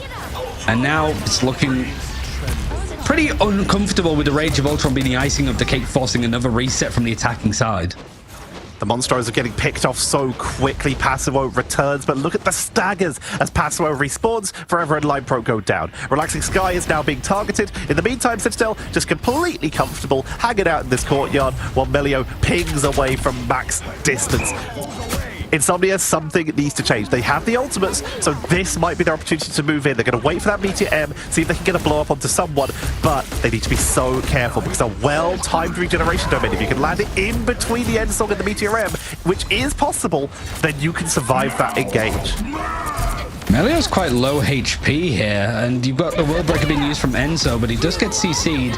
It's still looking like the Ensong Inferno from Twitzy is going to be used mostly as a get-out tool. You can see that there was players of Citadel Gaming just keeping an eye on where he's going to drop to try and finish the job, but he's able to survive. Both teams, in fact, were pretty much all going, but Line Pro just gets dunked on from Tanuki as the Horn of Proteus comes through. But that's whilst Insomnia GG try to go on the offensive off the fate of both worlds. They're trying to make something happen, but Relaxing Sky is now down as the ultimate expires, and every ultimate was used except for Horn of Proteus, and they found Ken. And that's about it. Nocta will get a pickup, will go down in exchange as Melio gets another pickup with the Encephalo Ray. And this is Citadel holding at the classic location of this first corner. They have complete control. They're not even fighting on the corner. They're still fighting on this flank. Again, Castica, as I said, yeah, it's moving for Insomnia, and it hasn't moved since, I'm pretty sure. It's because of this hold, like this position for Citadel Gaming just seems like impenetrable, frankly. It's so hard to actually flush out where these defenders are going to be playing from, and every time that you do try to get a bit of a turn in, there seems to be a Rage of Ultron from Melio available. Now Nocta switched over towards the Namor on that side. He's trying to see if he can go for that engagement, and Tanuki was thinking he was winning that fight against Passimo, but the World Breaker gets used and he's trying to scamper away. Polly actually gets picked off here. Remember, Citadel had the option to pick the rocket for the BRB, but are really more relying on that damage output and that high damage backline. But Nocta is actually starting to take advantage here. They're starting to pick up a couple members of Citadel while they start fight so split, but they still lose Twincy. Insomnia, they are just struggling to find openings. They brought out the Groot to try and create more isolation, more holds, as Melio retreating on the flank, not wanting to get isolated and picked off while doing some damage onto the backline, is spotted by Relaxing Skies. Everyone is rushing in. This is Insomnia taking advantage, but now Citadel are back and now they're ready to team fight. There's no Doctor Strange Pulse available for either team because it was banned out, so that Melio going down feels like it's going to be a lot more impactful in favor of Insomnia. They did well to try and push right at the end of Holza Jajalia, but it wasn't enough to actually get past that first checkpoint. Is it going to be the same story here as Yggdrasil's path is going to be hit pretty hard with that Horn of Proteus that flies in from Tanuki, but nobody gets picked off. It's only afterwards that the Ensog Inferno is going to slam down to try and catch just a few more of these players on this defense of Citadel Gaming. And Tanuki now buying time as much as he can. Melio's going to try and get involved as well, but that payload's still not moving, and the wick is still in place as Insomnia very much on the point. Down into banner, Enzo, it's time to pop off with the DPS. But in the meantime, they're still getting staggered. Insomnia are making the most of these early fights. Horn of Proteus sent into the choke point as the cart creeps forward inch by inch. Enzo already back into Hulk form, but is trying to stay through this with the range of Ultron through the doorway to try and hold this. Ken onto the Jeff, Polly onto the Captain America. They're rushing back in with speed. They think they can hold this. They're committing to this engage with half a meter, with a quarter of a meter to go. Oh my God, no. He's giving everything for this. He gives them his own life, and Ken trying to reinforce goes down, and once again it's the 1 by 1. Citadel, they're just feeding bodies onto the point, but it cannot sustain. Finally, Insomnia are able to push on through. Finally, Citadel buying much time. I didn't know where that turnaround in the fight was going to come from because Ultimates were still just a little way out. Maybe if you survive a little bit more, Tanuki with the Horn of Proteus might be able to find stuff. But it's more the fact of like Citadel were very dedicated to holding on to the point. If they get off it at any point and it reaches that checkpoint, the spawns become a lot further away from Citadel. So any players around there on the defense are way out of position, and that could be heavily punished from Insomnia. So Citadel stalling there and not letting that happen was a major move, but it means that Insomnia have 4 ultimates to work with. They want to try and continue this momentum whilst they have it. But he comes over the Insomnia Inferno, will not find anything. Nox, they're going to capitalize, finds Alex on the flank though. And Insomnia, they're starting to just find people individually. There it is. The big old Monstro to try and catch on to a bit, but the follow-up has been there, not really off the ultimates, but Tanuki has been getting a lot of these final hits in. It is going to force Insomnia. They've made good progression on the payload. Even that's a good position to actually have it finish in if needed, but up against the likes of Citadel, it feels that you have to pretty much finish out the map if you want a good choice here. Now it's going to be a little bit more uncomfortable to try and take the payload back with this position from the defenders. Citadel's aggression is almost unparalleled, so like you say, we really need to see Insomnia get this further to be in with the best chance. But already, Rage of Ultron, Citadel are going to try and hold them at this gateway. We've seen this happen before, where teams have got huge holds onto this point. Tanuki is literally behind them with the Horn of Proteus, only half charged. This is just for damage. He's just been a nuisance, and that side of seduction connecting onto 4 players. They're all going to be pretty much mind controlled for a good portion of time. An invisible boundary required for Line Pro to keep them alive, but not for long. They still go down. It's a big strategist ultimate to use, especially after the Fate of Both Worlds shortly used beforehand. Means that you don't have much with 30 seconds left. This is the power of flanking Namor, able to get behind Squid, right click, and if you land that right click, the Squids get the damage boost, they focus onto whoever you hit, and that person usually stops existing. Yeah, you're done. As I went back into Hulk, they're going to try and make their push onto the point. They have Horn of Proteus, they have Ensog Inferno, they have Monster Hulk. These are pretty insane tools. On the other side, Horn of Proteus, Monster Hulk, and just in right now is going to be an incredible push out coming in from Ken, who copies onto the Mantis for the soul rejuvenation to keep the fight going, and Tanuki, utilizing the damage boost from the Mantis, will just smash everything. Pun intended. Goodbye, Hulk. It's not really going to be too much more for Insomnia in the group stages, at least. But Citadel, since they were knocked down to the losers bracket by Chopped, they have been gunning for that rematch. They're about to get it tomorrow, as we'll see them in that upper bracket for Group A.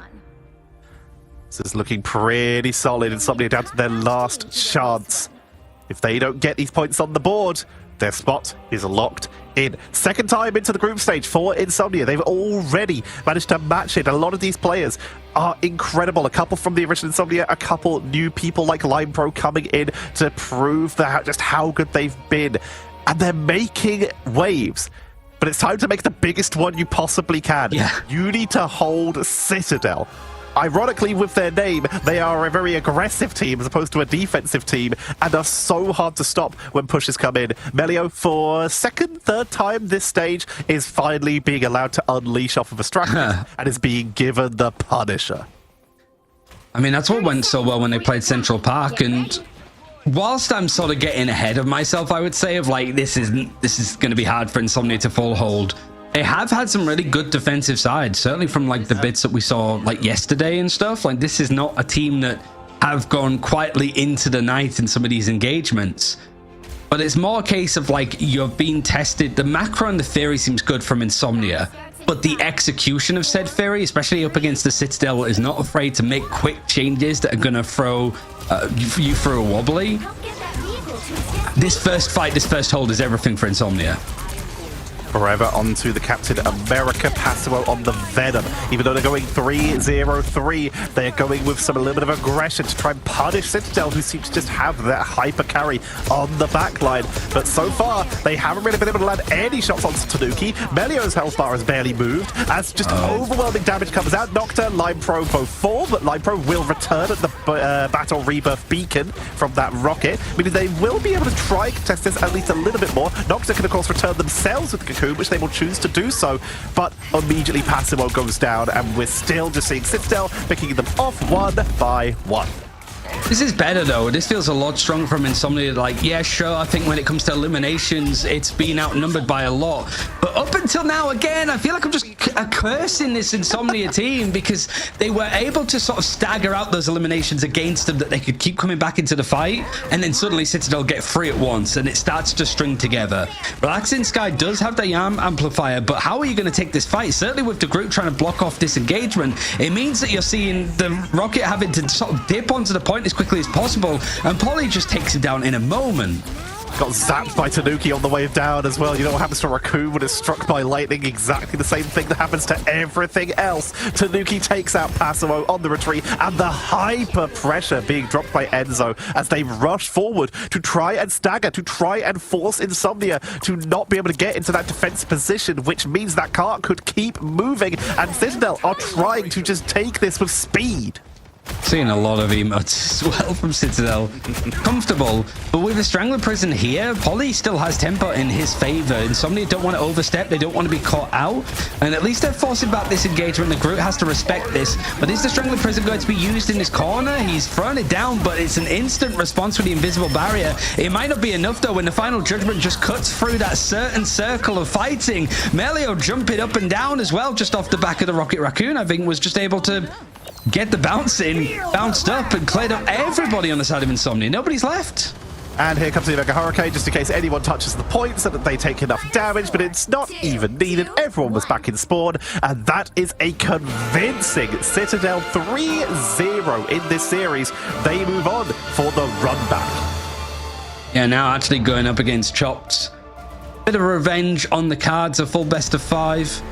And Insomnia, a lot to take in for next week. It feels like the disparity here, like Citadel were the favorites, and when they go down and lose, they tend to sort of bounce back very quickly. Same with the likes of Virtus Pro that we're about to see after this series too, that they know how to rewrite some of the mistakes that they end up making. Insomnia, they can take a lot from this, and you still have a good 5 to 6 days before we get into the actual playoffs. It just means that you're going in as a 3rd seed, so it's potentially looking at a Na'Vi Virtus Pro phase, depending on how those results go. Quick shout out to Polly, by the way, for actually having the highest damage in the game, including Tanuki, who was constantly being damage boosted on that Namor, and Melio, who was constantly being damage boosted on the Ultron, and yet Polly is the one who comes out on top because they also got damage boost, and Emma is terrifying. Fully charged, even after the nerfs, the damage is incredible, and you do not want to be taking her on in the 1v1. Now it means that it is a top seed on the line for Citadel versus Chopped. I'm trying to remember if we did see Berber Patspin being the top seed out of their group. I'm pretty sure they were, because it was Rad and Virtus Pro in the other one. So maybe it is just trying to run back that same level of success, I suppose. First out of their group was Zero Tenacity. Oh, Z10, yeah. Took them in a 3-2 in the finals of that group. So this is not an unfamiliar situation for the side of Citadel. They have found themselves in a situation where they might come out of the groups in second. So it is doable. It should be, for sure.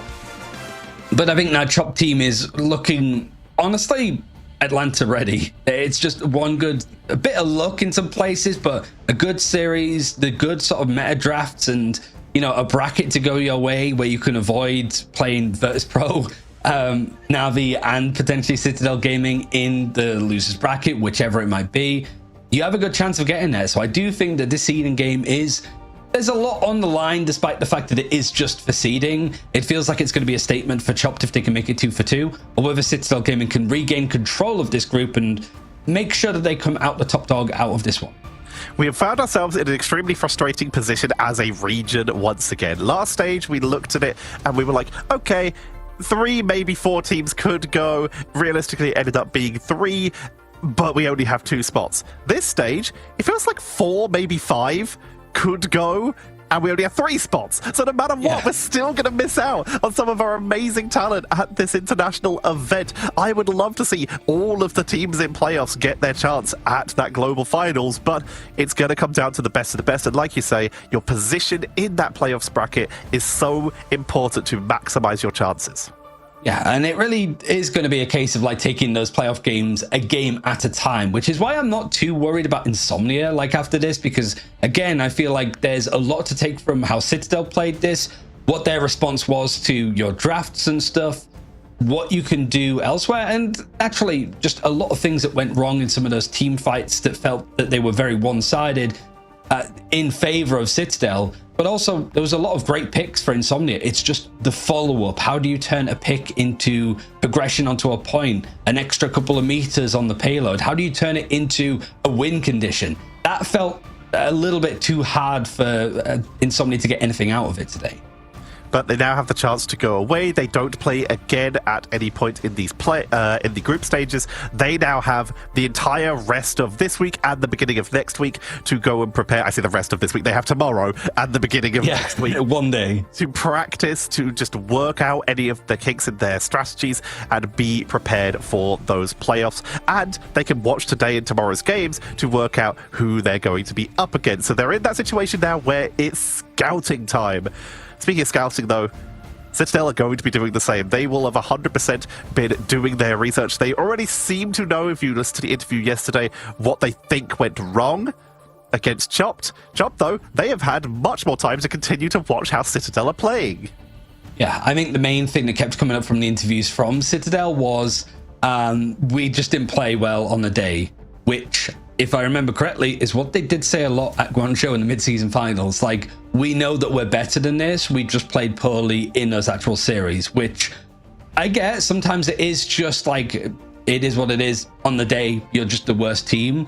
But that is hard to get better at. Like, you can become more flexible, but is there a performance issue in there? In those series that you get a little bit nervy and a little bit scared, where if qualification's on the line, you can't afford to have a bad day. So how do you make sure that you don't? That's really hard to nail down for Salah and all of the coaching staff for Citadel Gaming. Very true. It's been very impactful having Salah as that coach. A lot of the players have cited just how much of an impact they have. The environment of this team has really been touted by the players and also external observers as well. But when you lose those games, it's hard to keep that motivation up. That is why these personalities can be so important. And wow, we summoned him. Say his name and he shall appear. Please welcome the coach of Citadel. Please welcome Salah. What's up? How you guys doing? How are you doing? For starters, let's start off with the obvious question. It's time for the rematch tomorrow. Are you guys ready for Chopped? Probably. I think they're decent. I think we were not that good when we played them the first time. We're doing a lot of interesting things, but I think we're a lot better now. So it should be a fun game. I mean, I'm just going to say in my head, most of these teams don't shoot back. I think it just depends on if we decide we're going to play that day or not. If we decide we're going to play even VP or these teams, I don't think it's really that close. But it depends on us. I think, you can lose always. And I think it will just depend on how we feel that day and if we're ready to go. And if we're not, it will be fine because... I mean, these seeding tournaments, they're cool, but I don't think they matter too much in the grand scheme of things. I think what we care about more is what's going to happen next week. And I think, as we saw last time, when it comes to next week, we'll be a lot more prepared and a lot better. So, yeah, I think it'll be fun. We'll have fun. Sure. I don't know if you heard us talking about it just before you joined, about like that whole we played poorly on the day seems to be... Like, it was said a lot of the mid-season finals from talking to Enzo and stuff like that, of just like, you guys know how good you are, but you weren't able to hit that kind of level of performance in the games that mattered. How do you even like tackle that as a coach? Because I know that you're more like man management, making sure that the players are confident and stuff. Is that like almost like a performance coaching thing? Is that the pressure of big games get into them? Or is it just like weird drafts and stuff that you weren't expecting? Like, what element of play has been going wrong for Citadel in those games where you could have done better? I think it's comms in general for us. It's not about drafts. I mean, the last 3 games, we haven't been drafting in a serious way whatsoever. We've just kind of been playing wherever we want to play. And we asked the boys for the game, what do you want to play? Okay, let's play that. It's not about draft, or it's not about pressure. My team generally gets better when the pressure is higher.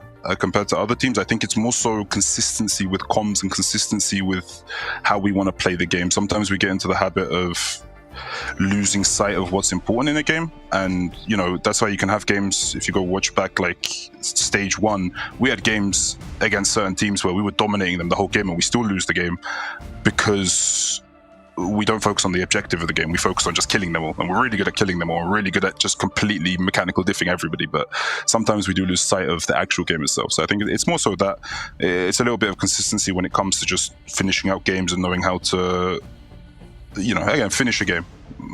I think when we have that, it's really hard to play against us, I would say. I wouldn't want to play against us. So does this mean if you guys are more focused on the actual team environment and just playing well yourselves, that you don't really have a preference about where you end up when it comes to the other groups? Because obviously, depending on your match tomorrow and today's match, you could be against Vice, FaZe, or Virtus Pro. So is there no preference there? You're just focusing on your own game? We focus on ourselves, but I wouldn't mind playing against any of them. I think some of these teams are getting a little bit too overconfident, to be honest. Like I've heard some of the ways people are talking and some of the ways they act. It's like they forget what happened stage 1. It's like they forget certain realities. So I wouldn't mind playing against any of them. They're all the same to me. There's nothing special about any of them, really. I think Na'Vi are decent. They have really good structure, and yeah, but I think I don't mind. I don't have a preference, and I think we're just going to play to be the best version of ourselves, and whatever the outcome is from that, the outcome will be. Yeah, you're very good at rising to the occasion, but it's going to be a great game to get tomorrow, no matter what, Salah. So I'm excited for it. Excited to see you guys play in playoffs as well. So again, congrats for today, and we'll see you tomorrow for the upper bracket finals in your group. Thank you. That was a very solid win. Citadel making the note there and making the statement that it's about their game. They believe that if they play well enough, it's over. they can just continue all the way and become two-time EMEA champions. As you can see in that bracket, the group for Group A is essentially decided. We have one more series, Chopped versus Citadel, that will be happening tomorrow to decide who comes out of that group in first and who comes out in second, meaning that tomorrow's game will decide who will be the opponent, most likely, of Vice from Group B. It's going to be who's going to be the top dog out of this one, but it is a case of seeding and looking into those elements. I also like that sort of Salah mentioned, like, comms being the issue. That could be like comms aren't there when it needs to be, or it could be overcomming and being over giddy. In another game, I remember watching scripts for Salah's team to the point where everybody was just yapping because they weren't taking it seriously. He forced them to do one-word comms for like a few, like 5 minutes or so. Like, that's the kind of coach he is, of just like, block in, like almost like a parent to get put on a naughty step. So I'm curious of which side it is for the comms and stuff, and whether that really is going to be the difference to see if Citadel managed to get their revenge on Chopped. But revenge is a cold beast, I suppose, really. And I think one thing that we can expect from Hello players is that I don't know where this is going. I'm not as good as you or Legday when it comes to segueing into stuff, so I'll let you take it. It's the Hela Goddess of Deathskin, and I also do want to hear your blurb, I suppose, in that voice. I don't want to do the... No, I think it's your turn. I think you can do the voice. I think I've embarrassed myself enough already by thinking that the map at the end was over when it wasn't. We still had another half to play. But it's inevitable, it feels, Citadel in those moments, and so is death taxes and having really good Hela skins. So the Grim Lady in stores now, I'm pretty sure. It was on the first day that we were on this week to see it and get it into play, and even seeing some of the animations and stuff in between breaks shows how crisp of a skin this is. Available already in the store, and now we have that wonderful opportunity where we can play Emma Frost and Hela the Grim Lady, and we can just shower our team with currency, which is a fantastic, motivating rollout. But that is coming up later. Of course, you can go into game and get that, as well as all the incredible offers that are currently available. But the offer we give you is I offer you a second best of 5 series. You offer us your viewing eyeballs. So please join us after this break, where we'll be heading into FaZe versus Virtus Pro.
Now it's a chance for Virtus Pro to try to get their revenge potentially on Na'Vi, but to do that they need to go into this lower bracket final of their group and take on a FaZe that has looked genuinely surprising. I do think that at this stage, certainly like Insomnia, I said it earlier, Tetcha, I feel like today's action, we're seeing the 3 teams in play today that are going to qualify for Atlanta, and I do think that FaZe could be one of them. Genuinely, as the unsigned squad, they've been a bit of a menace to deal with, but it's Virtus Pro that you're playing up against today, which tends to be a different kettle of fish.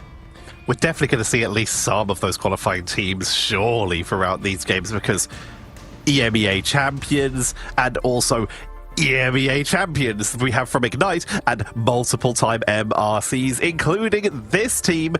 We describe them as the winningest team in Marvel Rivals EMEA history. It is Virtus Pro, who have won so many MRCs. They've won so many fight nights back before it was named to Night Shift, and they came third, one map, quite frankly, away from qualifying for Guangzhou.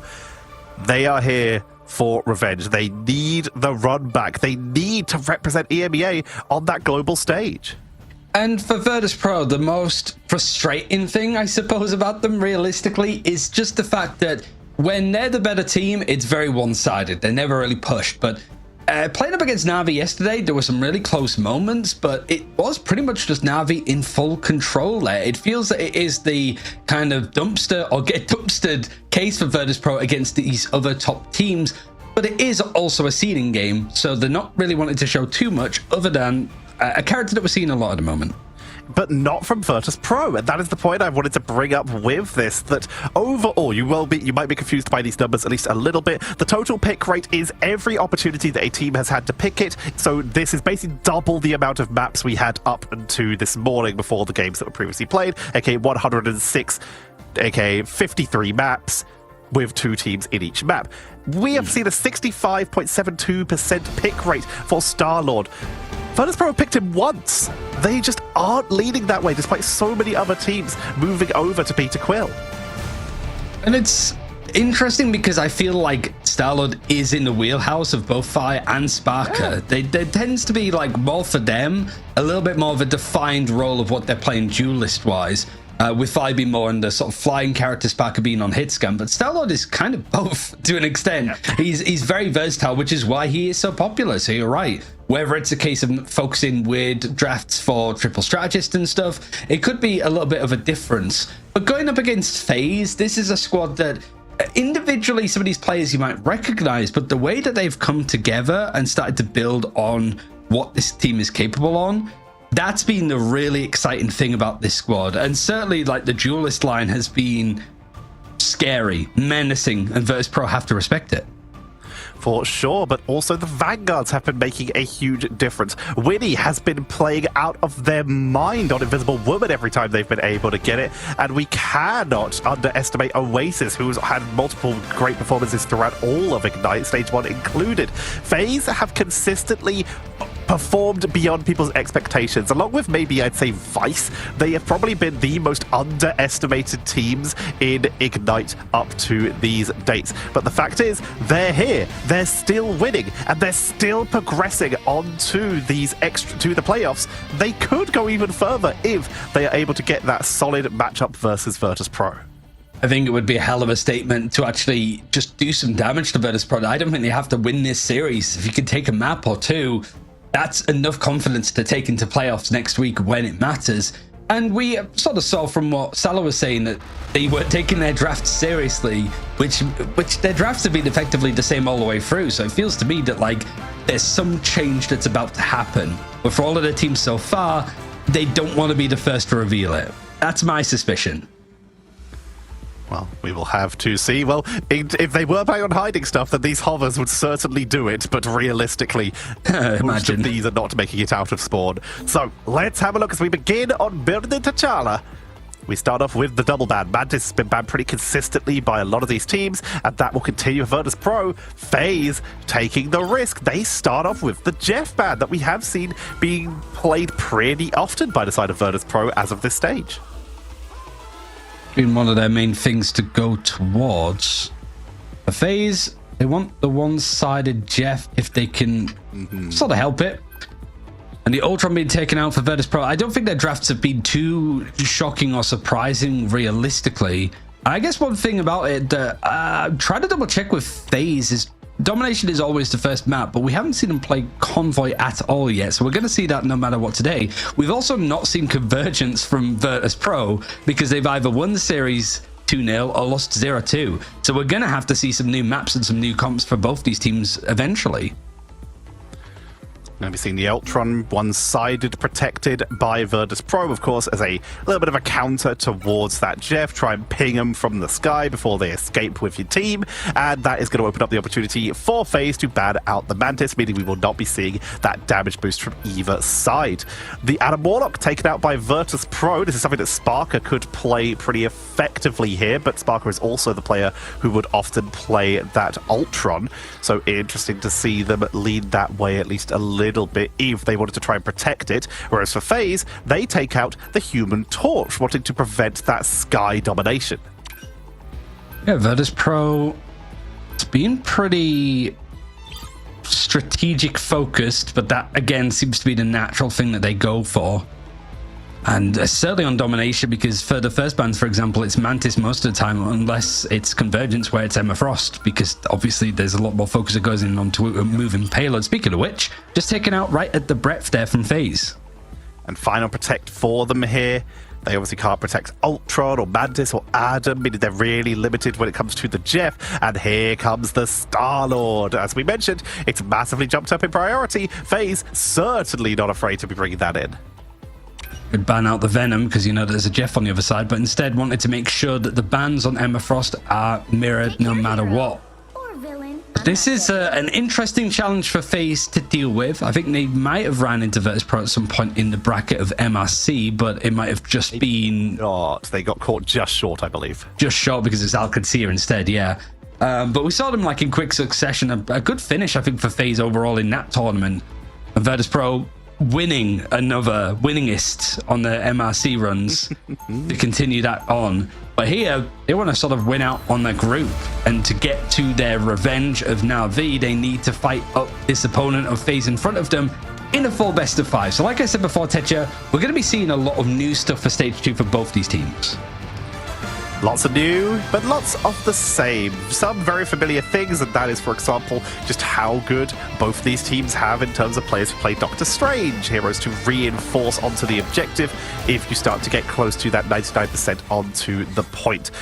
I'm hearing a little bit of Adam Warlock in the background for all the preparation here. That is, of course, coming in from Saipe, who, while Sparker used to be the player who played a lot of the Adam Warlock, we've already mentioned it, all the teams have become more flexible. So Saipe, who usually plays the flyers or the tracking characters, is picking up a little bit of Adam themselves. And as such, you've actually seen them lean a bit more on Cosmic Cluster because of their experience when it comes to tracking their opponents, while still having the capability of landing these hit scan shots. And you said about the Star-Lord not really being that much in use for Virtus Pro. His fight is on it, yeah. So there's a little bit of a turnaround. You also have the Magneto, help from Finzi to just put the Bulwarks in to allow this damage to be farmed up from 5. And really have a bit more focus on Winnie if he tries to go for these It's Jeff. But Saipe is actually the first elimination. Binary, who has been a terrific vanguard for FaZe, finding the opening here. And already a couple of picks strung together. Saipe is going to be brought back with a life cocoon. But this is advantage still for FaZe. Yeah, FaZe are actually starting to capitalize pretty effectively here, but Rosa dropping low. Winnie keeps the healing up there in a double strategist setup. It's Binary who falls, but Nevix goes down as well. Both teams losing their Venoms at this early stage. Fincy gets frozen, immediately woken up, but they've so zoned off the point right now. FaZe have control, but just look at the damage Rosa is taking. Once Virtus Pro group back up again, that could be punished. Hadridra's actually got his ultimate before the other strategist. The Fate of Both Worlds is good to go, and he's going to use it now. Maybe off the back of it, you'll start to see this Rage of Ultron from Sparker being thrown in, especially with the It's Jeff being used from Winnie. It's really now just a case of 5 trying to separate some of these players together, and Virtus Pro have farmed up these ultimates pretty well. It is FaZe, however, taking the point first, already getting a third progression, because this fight has gone on a hell of a lot of time. Strategist overlap there. Sparker and Saipe both dropped ultimates at the same time. They were able to take down one, bring one person back after they get taken down. 5 from the sky is absolutely melting people on the side of FaZe though, and they're completely split, getting pulled into the choke point, and that will be the flip at 49%. But FaZe, they have the opportunity to portal back in if they wish. If they want to try and go for a portal engage into an Iwagamoto, they could try to do so, especially with Virtus.pro currently guarding the main stairway. You gotta find a way in to go around, and if you can do it at pace, that's the way to approach it. The Venom jumping onto the point is gonna pull people back, and it might provide a bit of space in the sky for Layerless. Meteor M, I think, just pretty much hits the max capacity of damage that it can absorb and just explodes pretty much in Magneto's face, but it's not anybody that's gone down on this defensive hold from Virtus.pro. They're just about 30% on the point, so FaZe is still in the lead. The Eye of Agamotto catching on to Sparker almost took him down, but now the Rage of Ultron is in hand. It feels again like the last fight. As soon as this Fate of Both Worlds is done, Sparker's going to come in. Fate of Both Worlds is trying to keep the team topped up as best as they can, but now a lot of those defensive tools are gone. Rage of Ultron to try and see if they can drag onto the Jeff, but instead their focus is sent onto the backliners here. Portal coming in for Virtus.pro as they realize that FaZe have control. Great freeze coming in, but all it does is delay. This does mean that they're not on the point for at least a little bit. FaZe have the control of the point, and Virtus.pro are actually just getting picked off out of the spawn here. FaZe's going to swap this off. That portal has failed. They're abandoning it. If anything, it helped out FaZe a little bit more to get those resets in and give Smash Days a little bit more percentage towards that Dance to the Butterflies. That combined with the Venom might be enough damage to hit some of these breakpoints. And there's one ultimate that's fairly close for the strategists, that being Saipe's, but it's not ready yet. So going for this tempo play is perfect from Smash Days. Clean 4K, and now it's a scramble for Virtus.pro to touch this point.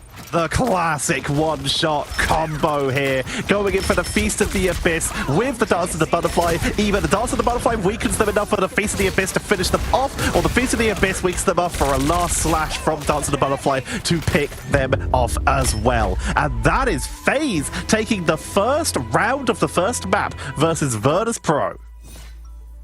It's a good domination start for the side of FaZe. And Virtus.pro, I think, yeah, like I said with the series yesterday, Arako was close, but Krakoa, that first domination game against Na'Vi, didn't seem it. It seemed to be a bit of a difference there. And it's also Virtus.pro trying with a triple strategist, not really being able to succeed. And there's not many instances where you could just say that the eliminations were in favored for FaZe here. It's so much pressure has to go into Fi to be the one to be the difference in getting those final hits. But it just wasn't quite happening outside of the ultimate. They've abandoned the Adam Warlock. They're moving Sparker over to the Winter Soldier here. Never mind, back to Adam. Never mind. You're cursing it now. Well, the Winter Soldier might have been for the last round rollout just to see if they could make it out of spawn to try and break it, whereas Adam's not going to really do that job. But with a Soul Bond into a Dance of the Butterflies, Feast of the Abyss, it's such a good tool to try and allow your team to sustain through what is otherwise an almost guaranteed one-shot. It's getting to spooky season now, so the curses might start to come through. But it would be a hell of a hex to put on Virtus.pro if they don't actually come out of their groups as anything other than first or second seed. Third would be a real surprise, but FaZe might be getting ahead of themselves, as am I. We're just taking that first point. You still have another one to try to grab, but you have so many ultimates here, Tetra, to make this first point happen. Here comes the Galactic Legend, dropped quite early, but that forces out the Invisible Boundary. That's a pretty solid trade, and they get a pickup. That is so much value coming in for Leo there. You always want to be trying to trade out a Galactic Legend for at least one pickup. Winnie, see you later. Sparker sends them down into the Abyss. And this is going extremely well. Dance of the Butterfly, Guardian Barrier to try and protect it, but with the extra assist from Binary to break the shield, it's another double. FaZe, they take control of the point again. And it's after the strategist ults have been used, at least 2 out of 3 of them. You have got a counter revival from Sparker, but that requires Virtus.pro to get into position and get ready for these fights. Now it feels again like a bit of a race. Fi does have that Galactic Legend, and there's not anything in hand for Oasis. That Fate of Both Worlds was forced out in that fight just as those picks started to go in favor of FaZe. So now they need to go a little bit aggressive. They're actually forcing out Fight used a Galactic Legend and he's found absolutely nothing with it. It's Layerless on the other side. Just with his normal bit of kit, he's got a 4K from nowhere. And they're back at the spawn. This is where they ended last round. FaZe are spawn camping. Virtus Pro right now. Sparker bringing out on that Adam Warlock is trying to break through. They have Carbon Revival. If they can make it to the point, they can take a more extended fight. But right now, FaZe are just kiting them all the way back to the objective. What is going on? It was just a real blunder from Virtus Pro. We don't tend to see those. And there's almost another Dance of the Butterflies from Smash there. So you've got Winnie trying to go for the It's Jeff play, but instantly sent back. And now that over-aggression for FaZe being punished, Virtus Pro wanted to try and turn some progression into their favor. And at least 5 finding another one means that this almost feels inevitable. It is going to go over towards the blue side for at least a piece. But it's 70% on the board for FaZe. There's the swap, but now FaZe can regroup. They can make their way out together, or even portal in if they wish. But instead, they're going to save that, keep a little bit of a cooldown. Virtus Pro, they're forced to try and mirror what FaZe did. Step up early, try and create some zones, but they can't do it too far because Binary's already on the high ground and could dive the point if they leave it alone uncontested. The thing that might bite FaZe in the backside there, frankly, is that Virtus Pro took that point without needing any ultimates, and now they almost have 6 to go with trying to hold it. FaZe trying to farm up whatever they can. Dance of the Butterflies is ready, but it feels like you need to get those strategist ultimates out first. Certainly the Comet Revival. It is going to be the way that this fight starts to engage and start, but there's Dreedro with the counter with the Fate of Both Worlds. They were up on the high ground, Fate of Both Worlds, like you say. Feast from the Abyss with a bit of damage boost is enough to help them get the pickup onto Rosa, who again can portal in if they wish, but FaZe seem more than comfortable to try and take this down. Remember, Sparker will be the next to fall. Has Karmic Revival though, so this is the risk. If FaZe are able to get some more pickups here, then Sparker could just bring everyone back. We're currently at 50% to 71. Here comes the It's Jeff for Winnie, gonna try and grab someone in the back line. It's absolutely countered, and Winnie is forced to retreat. Ayamakamoto gonna be coming out from Fincy to try and get another pickup, and that sets up 5 to get the pick on Smash Bears, and Virtus Pro are locking down the point here. Portal gonna be dropped. Yeah, it was a good Galactic Legend because it doesn't need to get the eliminations. It just needs to really ward off what FaZe are doing. And now it feels like the shoe's on the other foot. Now FaZe don't have enough lethality, enough firepower to actually break through this hold from Virtus Pro. You got the Camera Revival, it was used, sure, but you have got a pole play, I think, in hand for Fincy that hasn't been needed or used for quite some time now.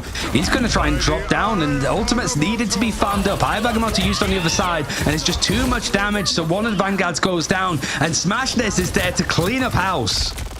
But that's a lot of ultimates that were just used by FaZe, and Virtus Pro are creeping towards their own. But it's another double, flipping it on 98. Now FaZe, they just need to hold for a little bit longer. Winnie's already moving on to a flank to see if they can get a little bit of pressure onto the roaming out members of Virtus Pro. But it's going to come down to what is probably this last fight. Portal is available for Fincy. If they go down early, then they can bring everyone back and they can try and recontest. It's pretty much FaZe having to go overly aggressive to make this work. The Feast of the Abyss doesn't catch anything from Nevix. You can see that on the... Oh, Rosa almost goes down. It's going to see it on the UI. His HP gets very low, but the Fate of Both Worlds is forced out almost prematurely. It's going to be used on both sides. Now it's looking what ultimates are going to be available, and there is a Galactic Legend just on the precipice for Layerless. The catch, though, is onto 2 at the backline for Virtus Pro. There's no way out, and in fact, Winnie's going to go down with him. And with both strategists going down, Winnie trades a 2-for-1, leaving Fi, the only person even close to the point. Portal can't come in time, and FaZe claim the first map versus Virtus Pro. I don't think many of us had that on the expectation, but it's also Virtus Pro losing it 0-2. Some real harrowing moments in that fight, but FaZe continuing to impress players that have just looked in the best form that we've ever seen them in, and making the Jeff work really well. I think it's just like triple strategist mirror matchups are not favoring Virtus Pro right now, flat out. They do seem to be struggling to find these actual first engagements. They actually had a composition that looked pretty solid for them. They had the Ultron, which could have tried to ping that Jeff, and then they swap off it for that last hold. And what happens? Jeff grabs both of the backline strategists, takes them off the map, and is able to get the trade out just in time for the point to end out, while also healing the team, thanks to that buffed It's Jeff. It's also nice to see, I can't believe I'm saying this, it's nice to see the Psylocke back in action and having a lot of impact from Smash Days, because people have sort of moved away from it from the most part. And also I said that it was like the mirrored matchup in Triple Strategists. Actually, throughout all of that, FaZe were just going 2-2-2, and it was enough. It was just too much damage. Virtus.pro trying to make it work with the Adam comp. It just felt that too much went on to Fire to make stuff happen offensively to take points back. And this is why we've been starting to see teams ban out that Venom. When you're going for a 2-2-2 with Jeff, Symbiotic Shenanigans makes up a lot of the healing that might otherwise have been lost with a Lunar Invis as an example. So seeing that Venom make it through for both teams again, but only one team get the Jeff, we just started to see Virtus.pro feel around, trying to work out which strategy is going to be best. We have Ultron, we have Adam. These are amazing choices. And one of them is very vulnerable to Jeff, and the other one doesn't have a massive revive for the entire team, which is pretty important when the other team's going for a one-shot combo. And then there's no Emma Frost for either side, which suits the one that is playing the Venom Jeff even more so you lack a bit of that CC. But yeah, I mean, that's one that Virtus.pro are going to be a little bit frustrated about. Maybe Navi's just sat back almost watching and laughing, really, to sort of see this team go under a little bit more stress. But you have to say, that's all FaZe. Like, FaZe played that tremendously well. The other game modes, however, when we get to Convergence and Convoy, I feel like the macro tends to always favor Virtus.pro and how they play them. It's just domination has been a bit of a struggle, so we'll see exactly where Virtus.pro want to take this series now that they're mapped down. But before then, a quick 3-minute break, so we'll see you in a few.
The chat has erupted in phase ups as Virtus Pro find themselves once again in the lower bracket, starting to struggle. FaZe, an incredible first match, but we are pretty convinced that a lot of that seems to have come down to the draft from FaZe.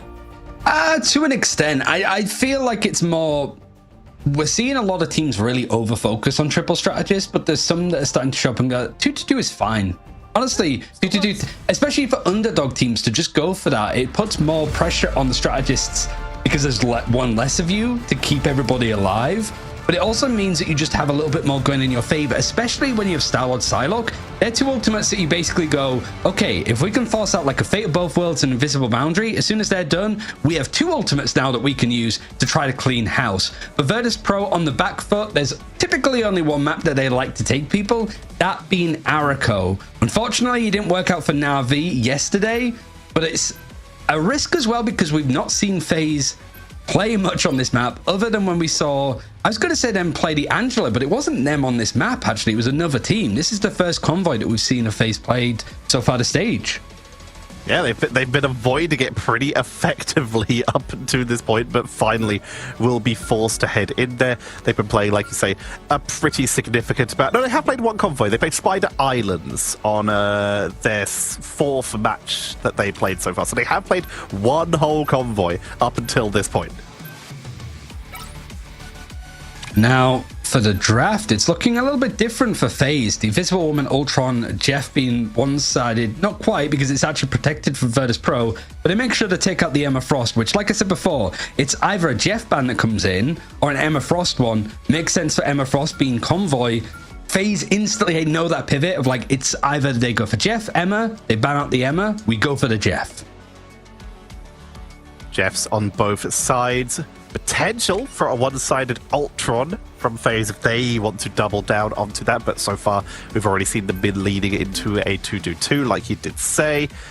The Ultron will not in fact be one-sided, Virtus Pro taking that away, but that means Venom is still available. No Emmas, but the Venom could be utilized here to continue to allow these Jeffs to capitalize and keep their teams protected. Yeah, Emma being left in a little bit more. FaZe protecting the Starlord, which, I mean, went well for them for the most part. Layla's has been, honestly, one of, like, the glow-up player. I don't know if you'd call him, like, Rookie of the Year kind of thing, because he's not a rookie at all. In fact, he was a console MRC winner right at the start of the year, so it is just more glow-up of the century, I think, for Marvel Rivals Ignite, because he is doing so much work, at least confirms himself and Smashnez, if needed, the Starlord. Setting themselves up. If he does win this, I believe that would make him, if they like win Ignite, it would make them the first player to win a championship on both console and PC. I believe I'll have to double check that stat because maybe in some of the other regions there is someone we do not know about. Madness sneaks through the draft. Virtus Pro have damage boost available to them now. Yeah, it's like I said for the Citadel Gaming draft. If it's been left through that, like that second protect has to be Mantis if it's not been banned at that point. It's almost disrespectful to attempt it, but some teams just haven't. I think like Vice, for example, we were talking to Baby Bat after their win to qualify for playoffs, sort of saying like they're so used to playing without the Mantis that when they had the option to use it in their drafts, it was almost like it was pigeonholed and shoehorned into what they were doing, and it became a little bit more uncomfortable role-wise to switch it around. So Virtus Pro, they're not going to let the Jeff or the Mantis go without a strong protection, and it makes sense. It's their map choice. They want to start and reignite themselves in the series. They're starting off an attack. You can see Moon Knights being hovered there. Moon Knight plus Mantis is going to be a great way to try and break any spawn holds that will be attempted. And when we come down to the spawn hold maps, this is kind of the king of them. The first point, that first couple steps of the Flora Colossus mixed with the essence of Krakoa is so difficult to break. So you'll often see teams portaling back in, which is why we did see FaZe finish out the draft with a strange ban to make sure that when Virtus Pro go on the defense, they do not have the opportunity to do so. Portal plays can be irritating, and when it comes to playing around the objective and certainly a payload, there's not many teams that could do it better than Virtus Pro. They're going for this spawn hold break with the addition of Finzi on the 4, actually, and Binary. We've seen a lot of Angela played on multiple maps. We've seen Angela being played on this very map themselves. It sort of makes sense that this would come into play. Not able to find any isolations, but it's putting a lot of pressure onto Thor, who might have otherwise been able to capitalize and get some good pressure onto those frontliners, isolate people like Rosa and Smashnez. This is working out quite effectively for them. Leo's on the rocket right now, so they have a BRB, so Binary can afford to play a little bit more aggressively here. But look at the damage output from Virtus Pro. Straggling Prison, though. No damage output if you're back in spawn. That's a very quick Strangling Prison, all things considered. Just farmed up from Rosa, who has also been a terrific Vanguard. Both him and Binary seem to be just leading the line and making it a hard matchup for Finzi and Nevix. They wanted to go for something to really flush out this hold from FaZe, but a minute has passed and the payload has only moved 7 meters. That's exactly what you want to see. With your spawn hold, Sparker's going to be moving off the Moon Knight onto the Punisher. Going to try and break through those group walls instead of just trying to deflect off of them with that Moon Knight power. It's Jeff coming on in, though. Dridro with the Soul Resurgence to keep the team topped up as best as they can. Jeff does not get any particular finishing blows, but the healing is still extremely effective. The Cosmic Yard Amplifier allows Virtus Pro to just get melted once again, and FaZe keep this held 10 meters and 65 with only 2.5 minutes left. It's a little bit, I'm not going to say worrying, it's not too much done yet. You got Nevix that has a Strangling Prison, the Fall God of Thunder is available too. So stuff is being farmed up to allow Virtus Pro to go here, but Dridro being stalled out means that a bit more time is going to be bought. It feels like everything has to be thrown in, but yeah, the Strangling Prison on the second side for Rosa, he's got his second in the same time that Nevix has got his first, but 4 ultimates all in hand and being used from Virtus Pro. Throwing out whatever they have seems to be the thing that's really broken this deadlock. But Portal is still available. They can just come back in. Rose is actually brought back at the BRB, which is a little bit dangerous, but they are going to come in. Smash this Portal's back in. The Mega Hurricane from Phi to try and break on through. But it's Nevix who falls. Finally, Binary goes down to the God of Thunder. Rosa is finished off by Phi. And it looks like Virtus Pro have awoken from hibernation and will finally break this point. They might be able to quickly engage, though. They might be waiting for Smashnez to actually just go in for a portal play. But if everybody's up beforehand, it might have been good to save it. It is going to come into play now. And there's so many little bits of high ground that you might just want to either jump on it to contest with the portal or just go for these places to waterfall in from. You got Binary that's diving in with the ultimate too from the Angela. So everybody's grouped in. And the Jeff gets a pretty hefty snack.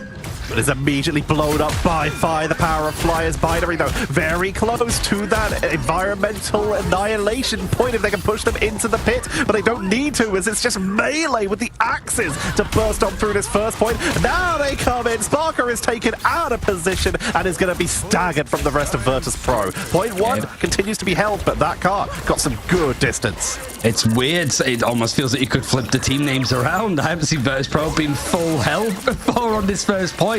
But FaZe are somehow making it work. A third, maybe even 4th Strangling Prison was used from Rosa just then. And the damage seems to be followed up on getting a couple more picks, at least from FaZe, despite the fact that Rosa was instantly deleted as soon as he used it. You've got an Eye of Agamotto in hand from Smashnez that might just be used pretty much as soon as it's available. And Virtus Pro are still kind of fighting this despite being down numbers. They're not really disengaging or waiting, and there's 10 seconds left. Rose is the only one who went down. They swapped off of group to Venom so that they can keep this contested. That's an attempted environmental from Binary, but not able to find the finishing blow on it. Because the Yard Amplifier into Binary, diving onto the point. Smashnez, Eye of Agamotto was used, has to teleport out because Sparker is trying to find anyone, trying to track Winnie, who's going to the edge, taking Nevix with them. It's a complete trade out, and I think Dridro tries to get the same, but he's instantly focused down from FaZe. The numbers are starting to dwindle, as is the wick of overtime for Virtus Pro. Cypace, the next one to go down. Sparker down to low HP, as is Finzi, and they just instantly start to drop off and reset. Everybody for Virtus Pro unable to get on, and they're full held on first on their map choice of Araco. And Virtus Pro don't have Portal. FaZe banned it in the last rotation, meaning Virtus Pro, they have to hold this the natural way. They actually just have to sustain through this and go for quick rollouts. This is FaZe potentially about to go 2-0 up versus Virtus Pro. How do Virtus Pro react? Groot coming in, split the team in two. Magneto for protection if they want to go for a Punisher to continue it going. Double revives. If we can't portal, we make sure that we can stay here. At this point, it might even be worth bringing out Loki just to get even more attempts at trying to revive people. Especially when you got the players that are able to make it work, like Saipei. He's the one that hasn't looked at his character as of yet. But it's strange. It just seems to be an off day for Virtus Pro. But the way the FaZe have dealt with the draft, they've dealt with some of the strategies, the comps that they're running themselves. You can't say that FaZe are not deserving to be in the lead here and potentially 2-0 up in this best of 5. It was a best of 3. It could be done very, very succinctly, very quickly. But it's going to require a little bit more from FaZe to beat out Virtus Pro and put them in that 3rd seed slot. It is, of course, important to remember that this is just a seeding game, so there is a factor that these teams could be hiding strategies or potentially to strategically place themselves. But right now, just going on the raw gameplay that we are seeing, FaZe are in a position where they could go up 2-0 versus Virtus Pro in this best of 5. Already, the Moon Knight stacking towards that first ultimate, 39% of the way there, but Smashnez is the first to fall to Fincy. Frozen CC, Rosa lucky to stay alive, but it might be at the expense of Oasis, who requires a lot of resources to keep him topped up. Leolus is not too far away from having a hand of Khonshu naturally with the amount of just this trash damage that you can splash at Virtus Pro. You're trying to break up these holds as much as you possibly can, but right now it's just these neutral engagements. Hand of Khonshu with all of these group walls means that Virtus Pro have to be careful with how they disengage. And Moon Knight continuing to stack back up, already back to 22%. But the members of FaZe are looking a little squishy right now. Is Jeff going to be dropped just for sustain? Media M to try and catch the shark, and it is nailed. Bomb that fish as Fincy is trying to sustain on through. A mega hurricane coming in from Smashness to break the siege. Fincy falls, 5 falls, and Karmic Revival brings everyone back. It has to be done again, and FaZe have used up all of the ultimates that they had available. Binary, he has got the Eye of Agamotto, and there's another hand of Khonshu that's actually available for Leolus, so maybe that combo could work. That is a great pushback, though, that stops Binary from getting anything off of the Strange Ult. Fincy with the knockback may have just kept Virtus Pro in this, preventing that Eye of Agamotto. Leo falls, but they already have that hand of Khonshu back. But Virtus Pro are locked in here. 31 meters and 18 centimeters is what they're up to right here. Leo's already trying to set up, waiting for the team to group on in. 5 falls once again. Is the BRB available? Yes, it is. Birabak is going to bring in fire, and there's really no second chances, even though there's still 2 minutes left of the payload. Has a fair amount of distance to travel still on this first point. Virtus Pro don't have any security in this. Losing Finzy just before he gets the Meteor M is scary. Scary enough that Saipei is forced out to use that Fate of both worlds, and then the C ultimate from Sparker is going to follow right afterwards. Camera Revival is very close for Dredro. So FaZe, if they're going with the Omega Hurricane. They need to go now. In a grouped up, tight enclosed area, Dredro taking a lot of damage here. Smash this, Trano create an opening. Gets away one. Jeff Nado to push on through. 5 falls, brought back Karmic Revival from Dredro for the 2nd time to keep the team pushing on through these fights. And Virtus Pro attrition, but they gotta touch the point in order to stay in this game. It's about how many times you revive. Here comes the conquering time for at least any kind of extra delay. It's enough to take out Oasis, but now everyone's grouped up. They're all fighting on 1 point, and I am Agamotto and Fist of Khonshu onto the point. Virtus Pro are melted through this, and FaZe take some casual steps to go 2-0 up. On one of the home grounds of Virtus Pro, certainly this convoy game mode, it's not only that FaZe won it, but they full held on that first point and gave Virtus Pro a taste of their own medicine. Even there were moments that were close, like you've got Smashnez that was coming in with the Omega Hurricane. I thought he was going to try and dive onto Sparker that was on the Adam Warlock. He got away on 1 HP, was able to get a Karmic Revival to bring back 3 players on this defensive Virtus Pro. But it still wasn't enough. They still had enough about them to keep on pushing. And Tetra, this hasn't been close. It has not been. Again, we've got to preface with there could be some stuff being hidden, but at what point do you have to weigh up potentially keeping stuff secret for the playoffs versus getting an extremely unfavorable playoff bracket? That's where these teams have to be going for the juggle of what are they most scared of. And right now, Virtus Pro, that's a decision that they may realistically, if they are in a situation where they're trying to hide stuff, that they're going to have to make. I just don't think the Virtus Pro would be sandbagging enough that they would risk go in their first game of playoffs being up against Citadel or Chopped. I think that you want the likes of Insomnia because you've beaten them plenty of times. You want the likes of, would it be OG Seed in that case? Yeah, so like, I would prefer them than certainly making a risky first game. And then you're instantly playing in the elimination bracket that you have to win pretty much every game, get to the losers bracket final to qualify for Atlanta. Like, I don't know. Something is really off here for Virtus Pro. It just seems to be like either FaZe have got a good read on them or just something is not connecting today for the MRC recent champions. There was also the argument that FaZe are actually just popping off. They're just that good. They're just him, yeah. We talked a lot about the last series. We talked about Leo being the one who pops off. This one, I think we can absolutely, if we give like a manual caster MVP, that's got to be Rosa, right? Because Rosa just had the plant buff, named after a rose, I assume, coming in with the Flora Colossus Groot. They stacked up 3 It's Groots on a first hold point. Just incredible performance, and we'll see if that continues very shortly because wow. And now we're going to be heading to a break. What an incredible setup, ladies and gentlemen. We'll be heading to see if FaZe can get the 3-0 and move on to that group finals versus Na'Vi, or if Virtus Pro will begin the reverse sweep. Don't go anywhere. We'll be right back.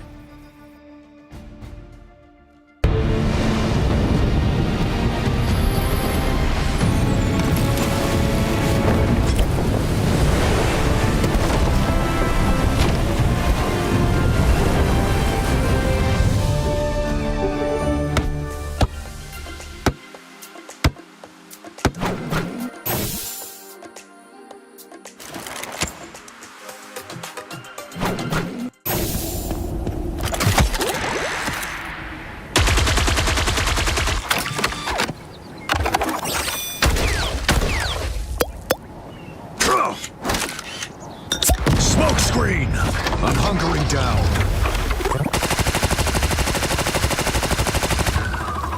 Judge! Jury! Executioner!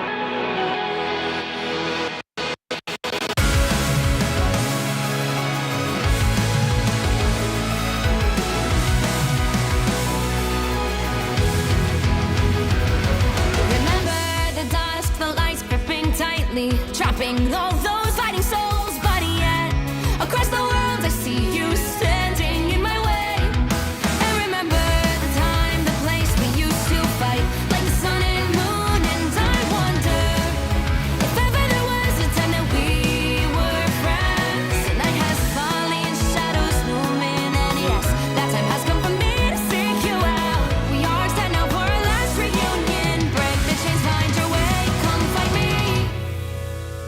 Do you remember who you really are? Show me that you are still the only one for me. I'll be waiting for you. Playing out, open your eyes, raising up your fists and smashing through time walls. Before the rift splinters again, we are rebels till the end. Rise up, open your minds, hold on to your powers. No one can stop us. We are rivals till the end of time. We will clash, no matter where.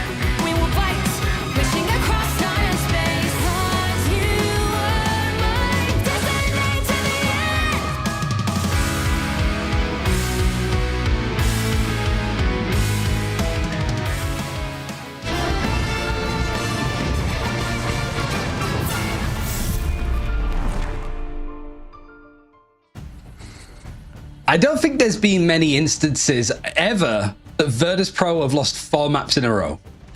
Just gonna let that one sink in. It could be 0 and 5 over the last 2 days if they don't sort their act out. We don't know what map it's going to be yet, Tetra, but we know it has to be Convergence. Correct. No matter what, we've already played a domination, we've already played a convoy. We're going to have to go for the mix of the in-between, as currently there is no resource rumble allowed in the actual map pool. We're going to be heading in. Trying to remember what that sound effect is. Hold of Jalia, thank you. Which also makes me a little bit nervous for Virtus Pro, because we have seen them lose on this map before. But again, it's their choice. It really is just a case of like looking back at the draft from facing that last one. Invisible Woman, Ultron, Emma Frost, and then Strange. It's such a unique draft, and both teams, yeah, no Jeff allowed. You know what? Valid. Well deserved. Absolutely valid. There's only so many times you can bomb the fish before it becomes enough of a problem that you do need to do so. I saw someone post yesterday after seeing some of the Jeff plays that have been happening in Ignite that we need to start throwing more straws into the ocean because, yeah. Oh my god. Jeff has been a menace. Honestly, I can see J. Jonah Jameson started to just go after Jeff in the meanwhile because Spider-Man hasn't been played in a while. I want pictures of that shark. Yeah, pretty much. And give me a soda with a plastic straw. All right. Ultron going to be protected for Virtus Pro as Mantis is removed. It's going to be mirrored Ultron. FaZe also, with that Jeff taken away, choosing to lead onto the android itself.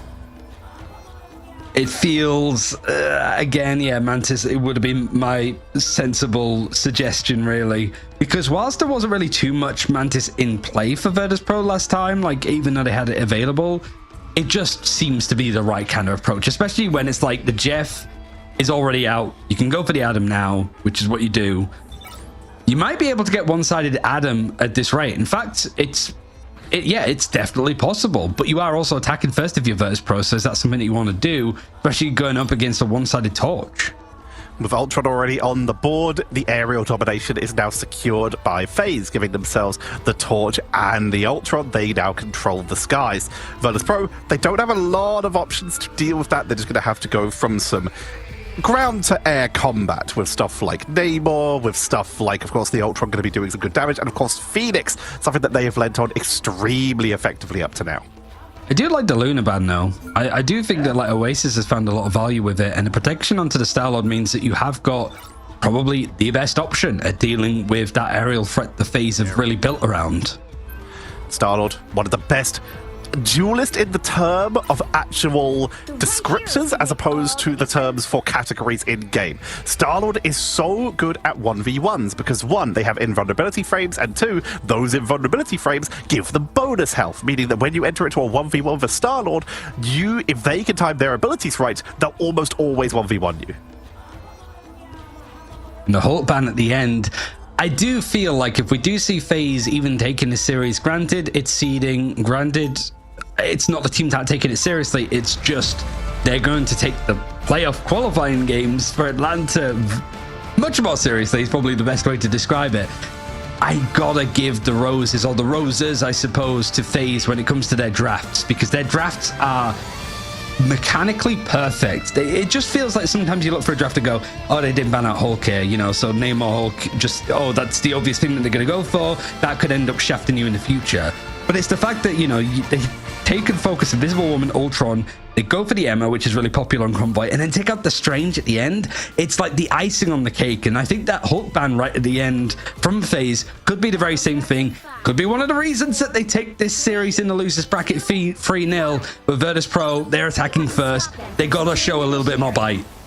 We're about to find out, can Virtus Pro break through this opening? We did see a couple of the mines launched out to see if they could catch anyone early when they retreat. We'll see if anyone is able to get caught out by that. Whereas FaZe, kiting backwards against Virtus Pro, zoning away with the torch again. They have the aerial setup here. They've even brought out Binary on the Angela, so they have triple flyer this game, and then an entirely blonde ground crew. The Blondes versus the Airheads is essentially this matchup then. Virtus Pro have found a good pick onto Leolus that was on the Ultron before. And now Smashed, as you can see him still trying to farm up that supernova. He's got the fire prison on the ground that's doing a bit of chip damage, but I think it's also farming up the strategist ultimates pretty nicely for Virtus.pro, who are taking this without much of a contest. They've bullied their way into FaZe's backline, and now it's just a case of players trying to jump on and really hold for some amount of time. An incredibly quick take from Virtus.pro. This is what we're used to seeing. Virtus.pro, they take that convincingly. They find the first pickup, and now they're trying to capitalize. Should you make the most of the fact that they've already disjointed a couple of the respawns, taking out both the strategists on the backline and chasing everyone down into the choke point. They know how to sort of take these fights when they have the advantage. It's not even just you get a pick and you can just keep pushing up, taking space. It's you get a pick and then nuclear missiles are fired at the opponent. They're even not afraid to use ultimates, especially Rage of Ultron, because it's so good at just creating that tempo. Getting out the invisible boundary here is great though, and it's going to be a bit of a Venn diagram for both sides. However, Layerless, with that Rage of Ultron used on the other side, once again to try to spin the momentum back into defensive hands. You have got an Eternal Bond for Oasis as and when needed, but also that supernova. The side of seduction is looking up to the sky. It feels that Finzi has a good idea that the Human Torch ultimate is available. This is what Virtus.pro can do, though. They can afford to burn ultimates because they have 4 minutes to go. FaZe, they have to be careful with how they stagger these. They burn Supernova first, and that is enough to get 5, but they have to hold on to literally everything else they have here in order to make this work. Dridro is forced to drop that Fate of Both Worlds, which is actually a pretty solid trade-up for FaZe, getting both the pickup and also that big strategist ultimate, but Rosa burning the Silent Seduction, not able to go for a trade here, which could be a little rough. Meteor's going to be thrown down. Not going to catch on to much, but it at least forces Virtus.pro to disengage completely. It has to be another initiation and engagement to go for this fight, and Layerless isn't even going to allow that, just buying a little bit more time. But it was 5.5 minutes on the clock. You've whittled down an extra 2, but still 3.5 minutes, Tetra, for Virtus.pro to make something happen. They have an invisible boundary in hand and another side of seduction close for Finzi. Already building back up. Leo once again gets sniped out. Nevix coming in there with the actual finishing blow, meaning that this is Virtus.pro's opportunity to try and make something happen. Here comes that Sonic Seduction, like he called earlier. While they're invisible, they are still mind-controlled. While Nevix waits for that invisible boundary to disappear, can pull the trigger for the main engager. Saipe does have an invisible boundary of their own, so they can try and commit to a hard engage here. And here it comes. Boundary. Nevix into the backline with 5 from the front, and they are picking them off one by one. Virtus.pro make their way towards Bast's Temple. And just as Smashed gets our supernova, so that's a really nice invisible boundary from Saipe to just allow a little bit more freedom to get aggressive. And Virtus.pro, outside of that support ultimate, didn't really have to do all that much else. They have 4 more to work with after the Silent Seduction was also used. And FaZe, they're close to having some stuff, but it's whether Virtus.pro give them the space to work with it. Yeah, Virtus.pro are literally just cruising through right now. Here gets a Rage of Ultron from Sparker, mirrored by Leo, fighting in the choke point, making sure that both of their front lines are kept topped up. Not able to find any initial blow-ups here as the Imperative Patch is sent from Sparker onto Nevix. 5 Galactic Legends, but an Eternal Bond from Oasis is going to sustain through that, and they will not find any pickups and forced to retreat as the Silent Seduction comes on out. He's managed to force back yet again for Virtus.pro. Despite the fact that FaZe didn't actually get any picks, I think, in that fight, it has made sure that Virtus.pro on this attack have to back off and reconsider. And the Fate of Both Worlds sort of used in this neutral fight is an odd one. The Supernova might have forced it out. Meteor M, that's audacious for Binary to think if he could hit that, but it would have been crazy. It's more the case of just forcing out more from Virtus.pro, despite the fact that things aren't really moving at all. Trying to make something happen. Finzi just got multiple people with that Silent Seduction, but invisible boundary from Winnie once again saved them. Rosa is going to fall here as Saipe makes one and picks them off with the melee, in fact. Smashness trying to just punish people who step through that main doorway, but Nevix is already so far through the main doorway that they're essentially in the enemy spawn, trying to make something happen, trying to zone out the members of FaZe, and it's working. The cart is moving forward again, and FaZe are just being forced to wait and regroup. Let's having another Rage of Ultron. These fights for Virtus.pro have been so long, there's not really been a start or an end to them, which means that for triple strategist, you're farming up ultimates very consistently. The Rage of Ultron is more, again, a case for Virtus.pro to be forced back, and the response from Sparker is going to allow maybe that final bit of engagement. Unfortunately, however, one of your main duelists has gone down. You're able to trade onto the backline onto Oasis. It's really now what the Vanguards could do. Virtus.pro do have these two big ultimates. Silent Seduction's going to be used first, Feast of the Abyss afterwards. Is it going to try and catch on to Smash This? It's actually Sparker that does it. Nez is pulled on it, slowed down by the Venom while being zoned away with Silent Seduction, means they had nowhere to move or react. The Invisible Boundary is keeping FaZe in this, matched immediately by the Eternal Bond as they try to chase back Virtus.pro, but Virtus.pro know that every defensive tool has been used. So if they can kite this back, then they can just go for a re-engage once everything expires. But they can't. They've lost Fincy, and that's going to force a regroup. Fincy, though, has decided that the regroup may in fact be inside the actual objective point as Portal is coming on in. It's a good play. I don't know if FaZe are going to really expect this, but the Rage of Ultron has been used, so it gives you some way to adjust to this. Silent Seduction even turning around to see if they can get a focus in. The Invisible Boundaries made things a little bit harder for FaZe to get a grip on what's happening here. Binary caught out CC, dunked on by the Star-Lord on the other side of... It would be fired this race. Sparker having the Rage of Ultron is going to throw this out as well, and you can just sort of see the FaZe now trying to give a little bit of respect to this engagement, but not enough respect at all as another strategist goes down. Remember, there are no defensive tools left available for FaZe. They've lost all of their strategist ultimates and now both of their strategists. So it's all about the health bars and just trying to delay as best they can. Fincy now off of the Strange after being picked off, has moved on to Captain America for speed. And this is just now going to be a one-by-one feed onto the point of bodies trying to hold. Here comes one more from Binary. They're taken down before they can even resilience. And Smashness cannot make it with the Flaming Meteor Dash. It's finishing the map on time, less than a minute, so it would be a minute and 40 total that Virtus.pro would have to work with, seeing with what happens to FaZe, because they have to finish out the map completely in order to try and match it. Otherwise, we are going to the fourth map of this best of 5, and all of the game modes open up again for FaZe. So it's not the worst position to be in. But I'd say that in some of those moments, Virtus.pro taking really clean fights to begin with, but it was stalled out a decent amount that there's only, what, like just over 90 seconds for Virtus.pro to work with if we go for another run of their attack inside. Let's see if FaZe can do it. They need to push all the way in, and it looks like they're going a little bit more aggressive. Not going with the traditional, as Psylocke does make a return, the traditional Psylocke into that, of course, we already mentioned Venom combination that we saw earlier. Binary is currently hovering us at Angela. This is a map where there are environmental pickup points, but more importantly, your opponents are running an extremely good Invisible Woman, and being able to take her out of her own ultimate is a game changer. Key thing to be playing around, multiple players from Virtus.pro haven't been eliminated at all on that attacking side. I think 3 out of the 6. One of which being Nevix in the main Vanguard line. I think Sparker's also had a pretty good showing, sort of playing that tertiary strategist, bit of duelist role. He's going to continue on with the Ultron, which that pivot I think has done a lot to give them that offensive option, but also knowing that you don't have to deal with Winnie on the Jeff means that frankly, it just gives you a bit more of a window to work with. It certainly seems to be working for them. We have the team up coming on in. The Astral Jump with Oasis bringing in that rocket, allowing Leo to get out of danger after they wrap into the backline, blast a barrage, and back to freedom. Does force out Virtus.pro a couple of defensive options. Oh, it's very low as well from Smash. There's just potting away with his damage on the Jean Grey.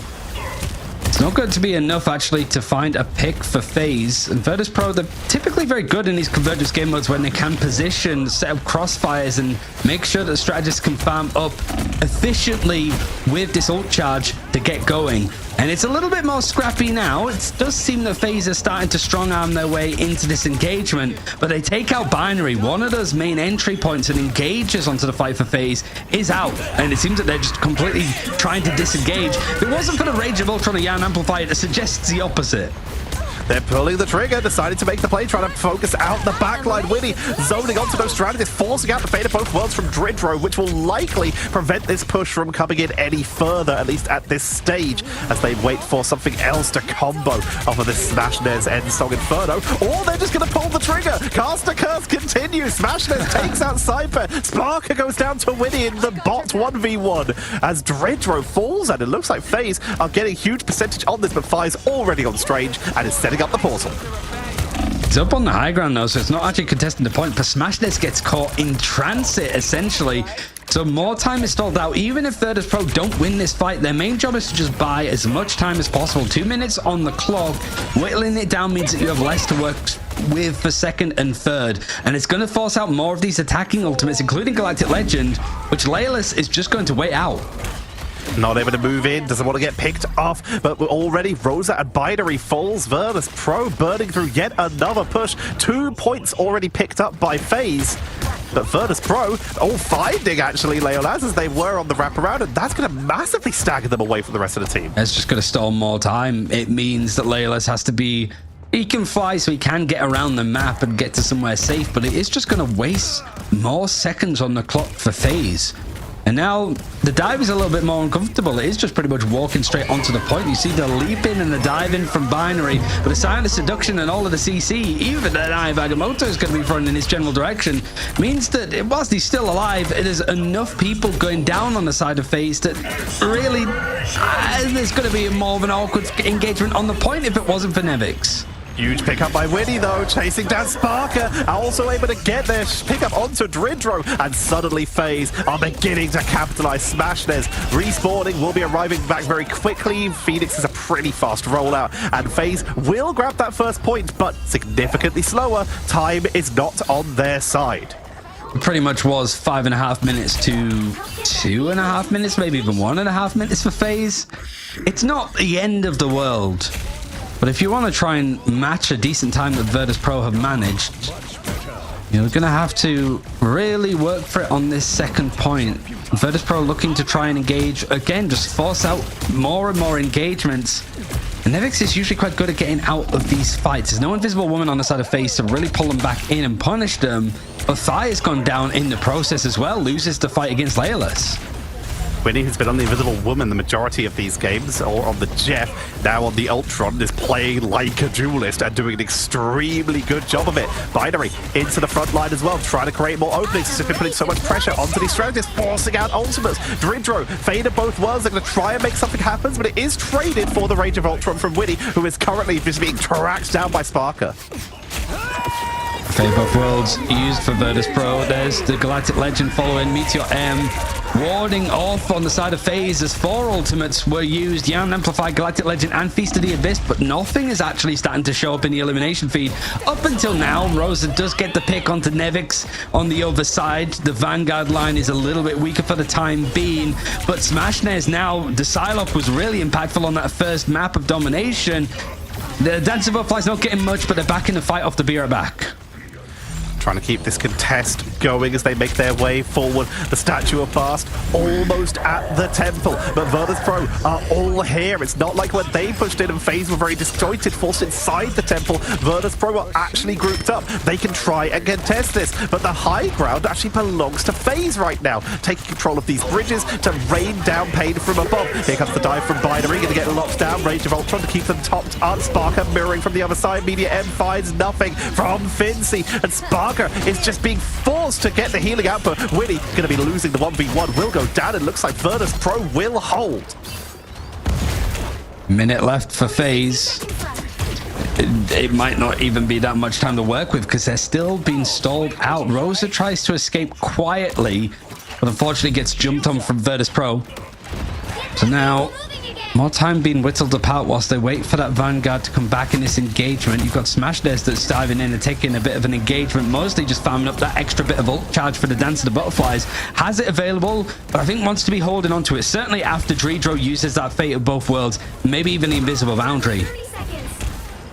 30 seconds remain. FaZe need to pull the trigger. Dance to the butterfly. No Feast from the Abyss for the one-shot combo, though. They're just trying to keep the team split up, but they force out the fate of both worlds. Feast from the Abyss now going to be coming out. The Ensong Inferno trying to blow up Oasis's ult, which they will be able to burn the rest of the way through. And now it's all about zoning. FaZe have burned everybody. What a freeze! That may have just saved Virtus Pro as Dridro melts through Leo, who's trying to find anyone, but is completely zoned off of the point. Here comes the final ultimates here. Winnie with the Rage of Ultron and Meteor M from Rosa. They take down two. Smashness in the backline, and it's forcing a massive zoning, which will mean FaZe get an extra minute on the board.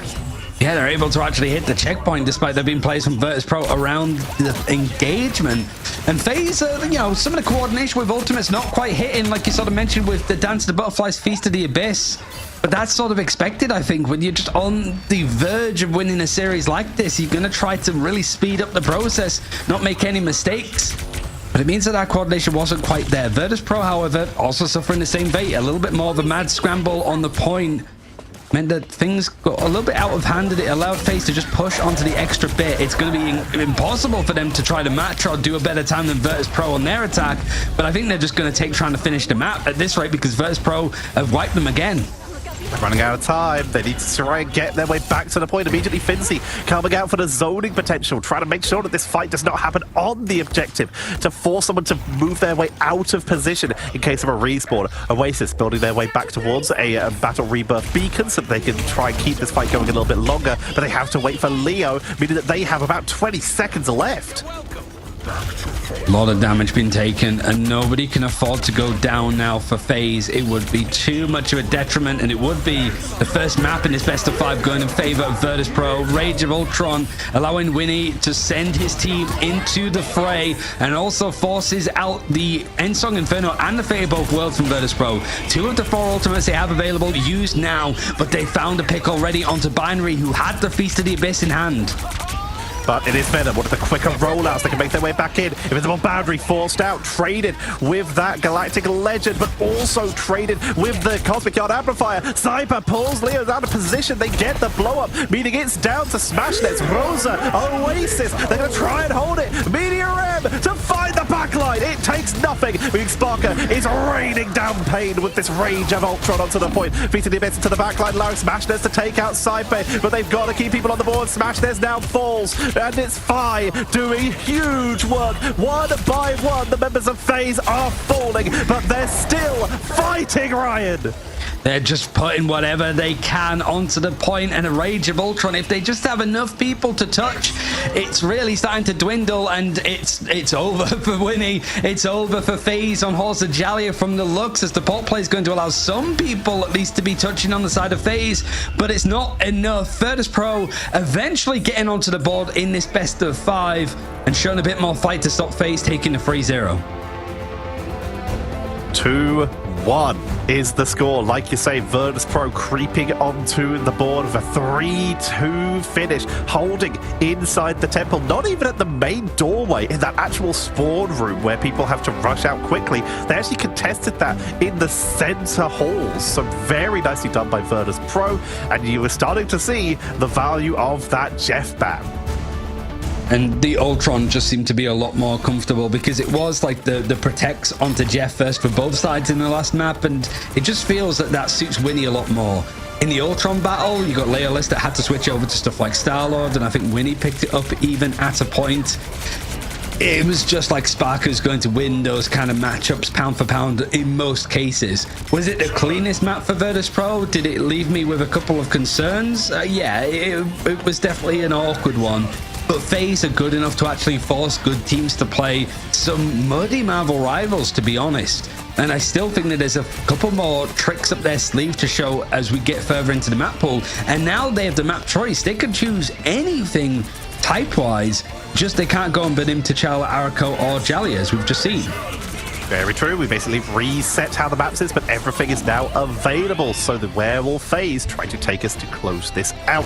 But Virtus Pro, it's gonna feel good. After, like you say, quite a few maps lost in a row, this is the beginning of a recovery. Just knowing that you can still take maps, that you have what it takes, even though, like you say, neither team it was especially clean, but a win is a win, and it's a great momentum starter.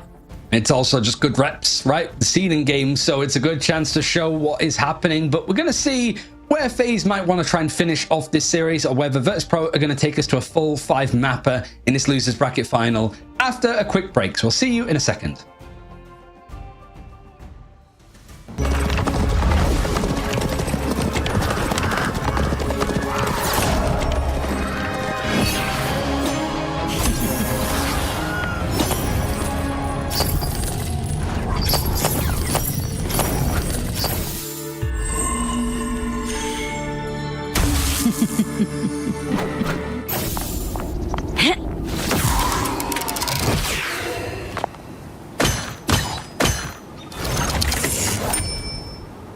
I want your soul. Hell unleashed!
The argument that Virtus Pro aren't winning was just a phase, it seems, as they have managed to make their way back into this series, currently setting us at 2-1 in favour of FaZe.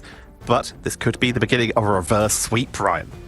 It could be. It could be the chance for a little bit more of a fight back from Virtus Pro, and a little bit of a chance and a challenge, which is something that, like, as an Iron Fist fan, I sort of like the whole trials and tribulations side. So when I heard the name Xiao Lao mentioned in the sort of recent stuff, and a map coming to Kunlun as well in the future, you can bet your bottom dollar that I was interested in this one. And also, it's Xiao Lao being very generous, which I was looking at the lore very quickly for Xiao Lao, and it's kind of brutal. He basically is he's immortal, but he gets defeated by each of the iterations of Iron Fist. So he's kind of just getting, like, his butt kicked frequently, but he's generous enough to give us some goodies in game as well. The slumbering of Xiaolao has awakened, much like the slumbering of Virtus Pro. Remember, you can jump in already. Now it's started as of 2 days ago, going all the way to October 9th. Play different missions, play different game modes to earn points, which you can use to, well, continuously get all these wonderful rewards that our beautiful devs are providing us. But speaking of rewards, there's prize money on the line, Ryan, as Virtus Pro look to try and even up the score. You want to see if they can maintain their position as one of the top teams coming out of this group. A third seed would be just weird, wouldn't it? It'd feel off. But now there's a chance for FaZe, and I think it's a smart map. You go into domination again. All of the different types of game modes within Marvel Rivals have opened up to be used again, and it's not only a game mode that FaZe have looked good in so far, and they kind of destroyed Virtus Pro in that first one that we saw earlier, Benim T'Challa, but also Virtus Pro historically have had the roughest time on domination. Yes, they have. So adding it back in.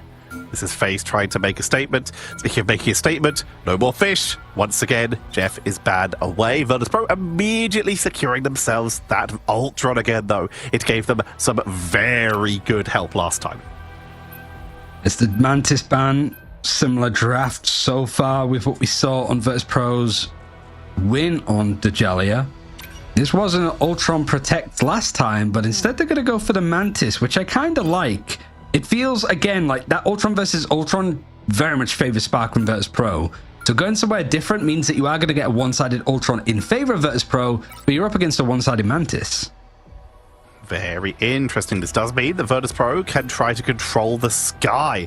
Not going to be allowed, though. We're going to see Virtus Pro take away the Adam Warlock to prevent a double strategist on that bottom line, allowing Mantis to damage boost Adam, Adam to keep people healed up and revived, and then picking a Luna or an Invisible Woman to make up the healing numbers. While FaZe, they just want to make sure that that Ultron does not dominate the airways. Virtus Pro, though, they do still have the opening for a Star-Lord to fill in that gap. I think that's a good protect on Luna as well, because it was the 4th ban last time for Virtus Pro. We sort of highlighted that, 4th bans from FaZe were good with the Strange on Arako and then the Hulk on Djalia.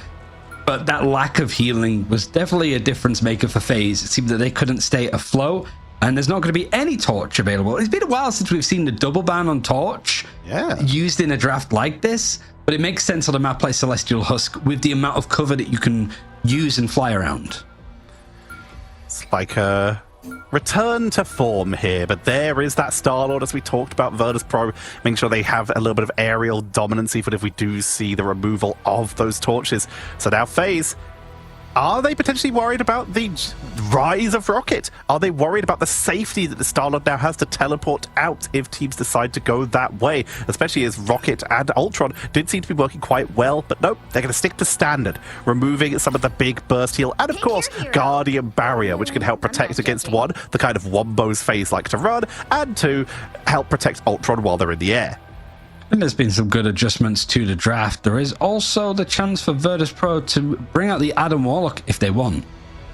But they do have the Ultron alongside, so it is a one-sided Adam as well as the likes of a one-sided Ultron versus a one-sided Mantis. Yeah, and Virtus Pro also still have access to the Lunar Snow. That's not been banned out against them whilst it was protected on the other side. So it feels like there's more available because the draft was more focused on making sure that Human Torch wasn't allowed to be played. Very true. We've got a lot of options here, focusing on to some of the duelists as opposed to the usual bans, which are mostly focused around strategists. And then a couple times we'll see vanguards like the EMEA, which again has kind of just stopped being banned again, appeared for a couple games, and is now being allowed through. I'd say Tetra for this, like, even though it's a seeding game, there's still enough spice to it that it's like interesting. Oh, sure. It makes me like, just bring on next week, bring on playoffs where it's like the ride or dies of these teams' careers in Marvel Rivals really hit that climax at the end. of Ignite to go to Atlanta, but this is just a great tester to show what teams are thinking of. And Fi is on the magic. Fi is on the magic. He is on the magic. He's on the magic. They've got magic. They've got the team of his triple strategist, solo duelist magic with the Doctor Strange Order of Might and Magic team up, and they are about to try and just roll through FaZe. But FaZe, they do have the Hulk and they do have the Namor, so they have defensive tools. Problem is, not going to be as lucky for characters like the Mantis and the Lunar Snow, who might just get blown up. How nice. Yeah, you got lots of targets in the air, at least for Fi to try and gun for. Rose is the first one to go down, so Vanguard mitigating some of that damage is going to be a little bit more precarious for FaZe. But Rose has switched over to the Strange almost instantly. Is he just going to try and portal back in, feeling that this fight is possibly the most important to go in and engage for? It's not a bad one, realistically, because there is FaZe getting a couple of picks on their end. The problem is that you've got the life cocoons and the like for Virtus Pro. That means that nobody's gone down and everybody's still here engaging. All 6 players for Virtus Pro are fighting this. Smashness just had an incredible round, but the rest of their team was going down around them. They got completely outnumbered, and they will be forced off the point, finally getting taken out. Virtus Pro will get first cap. Binary has moved over to the Angela. If your opponents are going to play something that wants to try and fight in melee, try and pick them off. But Virtus Pro, they've already brought out the Star-Lord, which also Angela will do okay into, assuming they can avoid those iframes. This is a hell of a pivot. 4, 5 players maybe changing up the characters that they were on, including the Angela again. Binary did a lot of pretty hefty work in this game mode in the qualifying game. And now for Virtus Pro, it feels like it's going to require a little bit more to try to nail this one down. Rosa, again, the first elimination against FaZe as these fights are starting, means that Virtus Pro are really just farming up this point for free currently. Call Virtus Pro Charles for how much they seem to be able to just get onto this Rosa, get the harass in and get those early pickups. Fi will go down to Smashness though, who has that silo, that massive burst, but if they're not careful, Nevix and Ayavagamoto can try and turn this round with the revive from Saipe, bringing back both members who have already been taken out. Nevix falls and will immediately get revived. Virtus Pro extend this fight out after FaZe are burning a lot of their resources. There's that Ayavagamoto, and FaZe do not have the Adam to bring themselves back from this. Not when there's 4 ultimates consecutively happening for Virtus Pro. It was just as FaZe were maybe going to take the point, and they still can, to be fair. They've got more players on the objective, but it's been stalled out by the 2 in Virtus Pro that's just touching down. You got a Galactic Legend used from FaZe that's trying to get in behind what Virtus Pro are doing, but nobody is being eliminated. Virtus Pro have held on, and it's 90% on the board. Vinci zoning away Rosa, forcing them off the point. Nevix dropped low, but will sustain. And yeah, this is just Binary coming in with the Heaven's Descent to try and turn this round, looking everyone onto a single point. Binary with the flip on overtime. Heaven sent from FaZe to just clear up everything from Virtus Pro, but because they're at 99%, they're almost happy to be cleared out together. Certainly after big ultimates were dedicated, there's not too much that really allows FaZe to hold on here, and a lot that are building on the positive side for Virtus Pro. Rage of Ultron for Sparker is the main one, but I think that that's going to be used a little bit closer to the point when Virtus Pro are ready to go for this maybe final engage. The Heaven's Retribution setting up, but it's a big cooldown, already up to 32%, but that's a long way away when Cypher's already at 82% for Karmic Revival. They try to contest on through Binary, entering into melee, but being forced to back away. Finds Nevix, a little bit of crowd control, but Venom is, of course, so hard to take down. Fi keeping the pressure on, trying to get onto Rosa. Rage of Ultron from Sparker forces out Soul Rejuvenation. That's an absolutely worthy trade. It's the right kind of pressure that you want to be adding in, and it does force out the portal play quite early on in this engagement. There's still 50% for FaZe that they have to try and get before even overtime's considered. Oasis, I don't know if they're going to be back in time to use the portal as Smashness was able to place, so I think that they're going to have to just walk on their little toes to try and get back into this fight. Virtus Pro also using the Silent Seduction, nothing off the back of it, but the Galactic Legend from Leolas is at least farming a couple more picks in favor of FaZe whilst they're holding on, but it's going to be used on the other side. Fi trying to go in for the Angela, but a lot of this damage is being blocked. Eyes in the sky, it's still not enough as the Angel is sent down to the ground, and Karmic Revival is in the back pocket of Virtus Pro if this fight goes awry. We're at 81%. This is all right now. A lot of delays from FaZe, but now they have no portal. Virtus Pro, they're going to be able to get the flip as overtime starts to tick on down. No one is even close from FaZe as Virtus Pro take round 1. Might just be the difference of not having the Jeff in the servers here, because Virtus Pro changed it up a lot. FaZe at least fighting back in some elements. But just everything feels a lot more succinct, a bit more warmed up, I'd say, for Virtus Pro. Looking at the stats right now, Fincy is sitting at 5 and 2. Saipe in the backline on that Adam Warlock, still charged up with the ult. They've won that round without it. Binary, though, going to be sticking with the Angela, has Heaven's Retribution ready for at least one more attempt at a wombo to get that quick blow up. But if they don't get Adam, then Virtus Pro will just hit the undo button. Let's see if there's much of a change up from Virtus Pro. Seems to be the same sort of comp. Sorry, I thought I saw Saipe swap off, but it was Sparker. My screen's just a bit far away. I mean, we are far away from those guys as well, so I mean, to be fair. Starting to see them roll out a bit more now, but FaZe, they don't want this series to go even for Virtus Pro, because going into that final 5th map, it does feel like the momentum would swing into the initial favorites. And Smash Des dedicating onto this Psylocke was one of the main win conditions in that Benim T'Challa domination win that we saw from FaZe earlier. Hasn't had the same impact yet, but we'll see. Binary unable to find the isolation. Those iframes have been a little bit too valuable, but this Angela is getting some pretty solid value so far. Making their way onto the point. Rage of Ultron carving out. They're going to try and get into position to block it, but it's already a pickup onto Leo. I mean, it seemed the FaZe were just trying to force out whatever ultimates or big cooldowns Virtus Pro had. Getting the Rage of Ultron's good, but losing out on 2 players in the process isn't great. You got the Fate of Both Worlds used, and then the Dance of the Butterflies on the other side. So FaZe were in, what, a 4 versus 6, and then they're dedicating 2 big ultimates to try and keep this going, including the Heaven's Descent. So more is being thrown in, but I think the numbers are still in favor of Virtus Pro currently.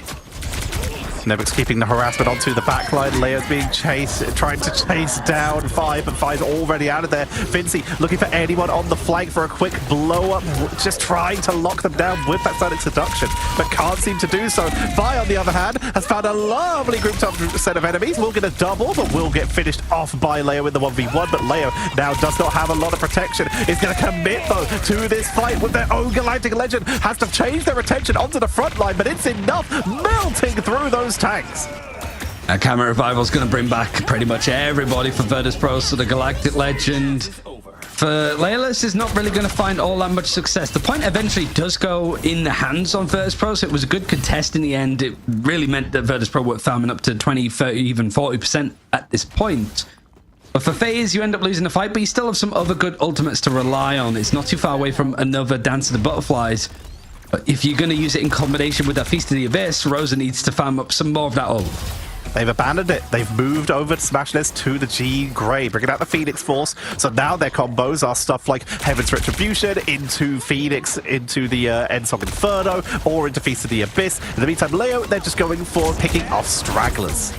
Damage boost as well from Oasis, so there's plenty of things to break for the breakpoint of a Fate of Both Worlds, which is available for Dreedra now, and you've already lost Nevix, so is that going to be tempoed? Is it going to be used in this case? It is. You do have Spark with the Rage of Ultron, might want to be using this. And typically it's before the big ultimates like Fate of Both Worlds, but now the order is the opposite. Now FaZe see that there's a chance and an opportunity. Heaven's Descent pretty much holding those players in that little cubby. But nobody from Virtus Pro, surprisingly, is going down up until the focus from Smashless and Winnie comes in. Winnie actually picking up both the final hits there. The Retribution pays off, and Divine Judgment from Binary is melting on through, bringing out that bonus damage, and it is the ball play allowing an attempt at a flip, but they're delaying for so long. Sparker, they realize they're on 76%. They can try and get to 99 if they can hold this for just a little bit longer. They're happy to sacrifice the portal at this stage. Endsong Inferno directly onto Virtus Pro. Saipe falls, Dridro falls, but all this time, the point continues to tick. Virtus Pro are delaying this expertly right now. They know they lose this fight. They know they cannot sustain through this, but they got that point to 96, 97. Pretty much all the way to the end to sort of push for overtime. And Sparker could switch off the Strange because, I mean, the portal's been in play. It's not going to be used for Engie rested his map, potentially the third point, so he goes back over towards the Ultron. Now it's a question of farming up whatever you can. FaZe already have a lot to rely on, and they're going to try to beat the punch with this Galactic Legend, but Silent Seduction is going to silence him, bring him back a little bit more, but he's still able to get the pick onto Dreedra whilst all of that is going on. That's a pretty big pickup, though. Taking out Saipe when they did not have Cocoon guarantees that FaZe will keep this point for at least a little bit longer. But Saipe is now charged up. Cocoon is still going to be quite on cooldown. It won't be back for a while. So it's now about Saipe's positioning. If FaZe get zoned back to the point and Virtus.pro are able to take a good fight, then they might be able to get a revive and flip this back over and guarantee themselves a 5th map. Here comes Galactic Legend 4-5, trying to pick off some of the people on the outskirts here. Binary barely getting away from this. There's not really too much cover for FaZe to be working with, but they use it perfectly to stop that Galactic Legend finding too much. It still means that Fate of Both Worlds is going to be forced out, and now you've got the Ensong Inferno, Beast of the Abyss combination through the Fate of Both Worlds on the other side from Virtus.pro. It's not enough. And whilst it was 98% on the board for Virtus.pro, FaZe from 0 brought this to 70. Now things are starting to feel a little bit more tetchy, but if the players start to go down from Virtus.pro, there was a karmic revival. There is a life cocoon for Saipe, but it is only Sparker that's gone down at this point. Surely you don't want to use the ultimate here. He is. He's going to hot tempo this one. They're going to try and take this Heaven's Retribution onto the point. It isolates the backliners, meaning that they can focus onto the front line. A big dive. Winnie falls. Saipe is down. The revives are over. No more resurrections. But the point... They went on it. Get back onto it. Venom, Nevik snuck onto the point, and FaZe didn't contest it. You know, the thing that I was about to say was, in these kind of moments, this is where mistakes start to show. Case in point, what we just saw there, because that was almost a fight that it's not necessarily that it would have gone FaZe's way verbatim, but it was still in that one.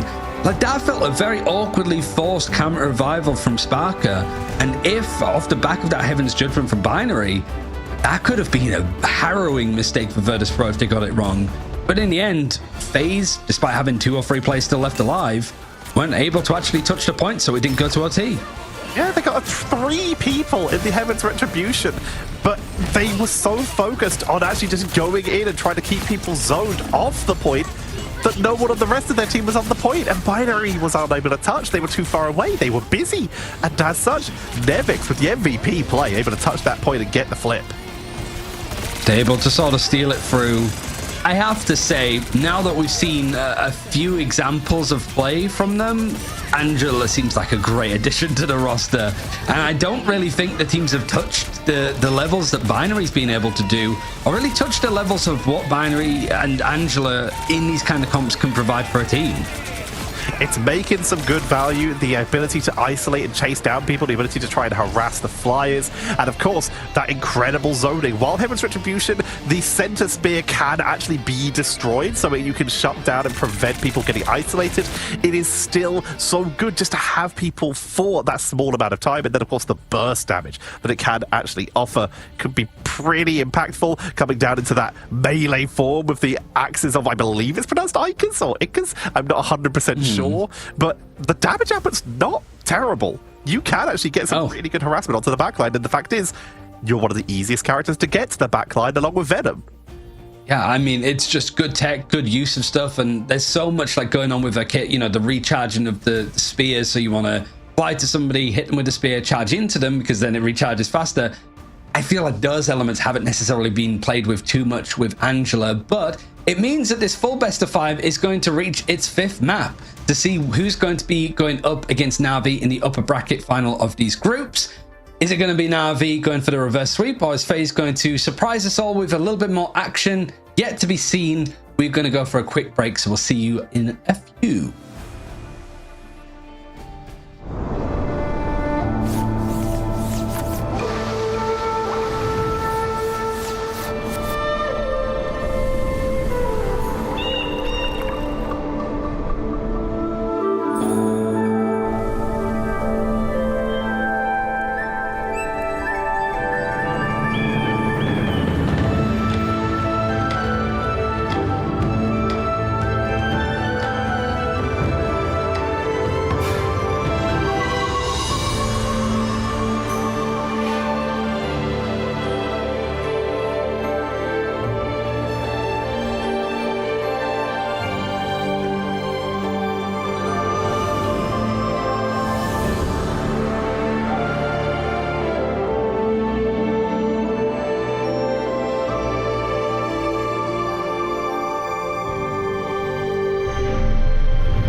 saving all those fighting souls. But yet, across the world, I see you standing in my way.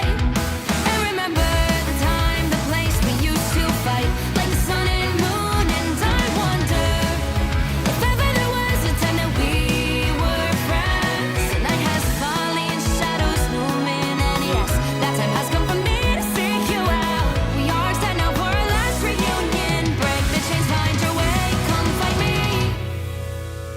Do you remember who you really are? Show me that you are still the only one for me. I'll be waiting for you. Playing out, hoping your rise, raising up your fist and smashing through time walls. Before the rift splinters again, we are rebels till the end. Rise up, hoping your mind, hold on to your powers. No one can stop us. We are rivals till the end of time. We will clash, no matter where. We will fight, reaching across time and space. 'Cause you are my destiny to the end.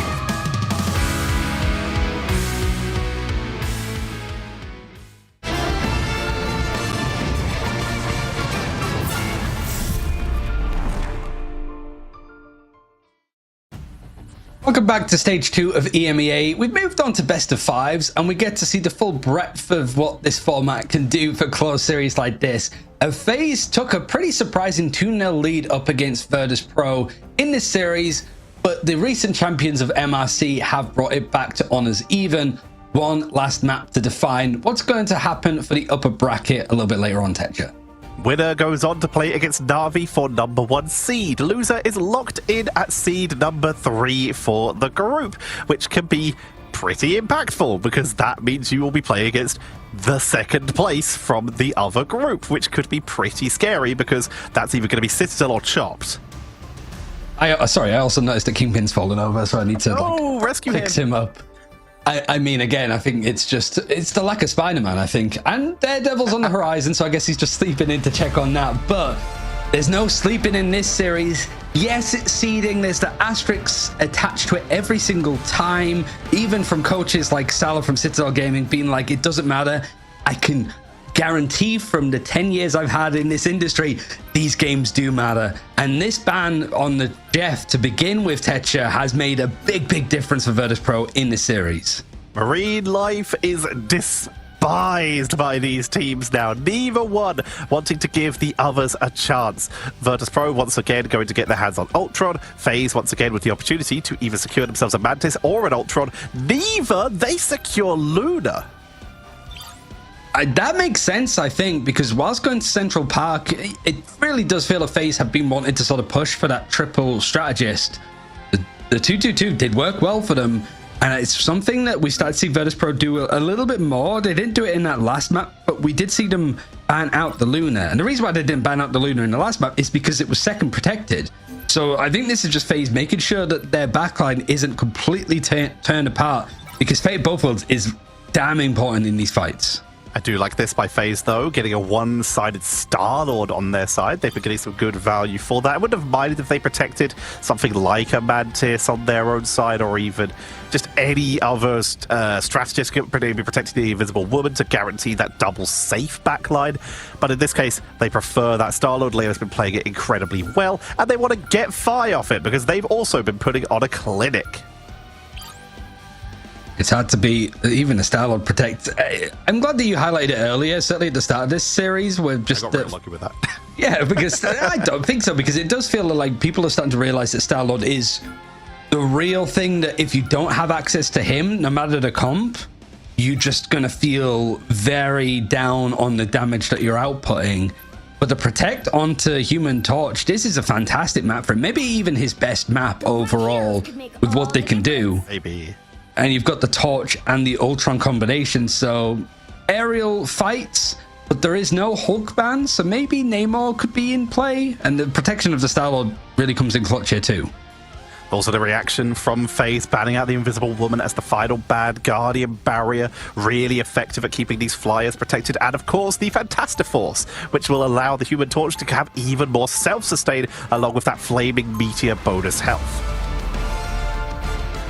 Central Park is the deciding factor in this best of 5. The loser goes on to play playoffs next week as the 3rd seed out of this group. The winner plays again tomorrow in another best of 5 up against Na'Vi, that ex-Rad roster that has done pretty well, it's fair to say. World champions at the mid-season finals in China. I'd say, pretty good. Passable, for sure.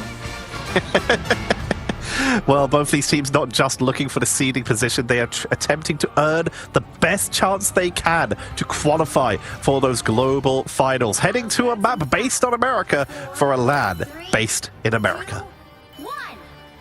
Not quite Atlanta, though. I wonder if Atlanta has some nice parks. This is the wrong, segue to take right now, as the fight is pretty much instantly happening. Binary is being shot down out of the sky, wanted to go aggressive, and it's Finzi that gets the slam onto him.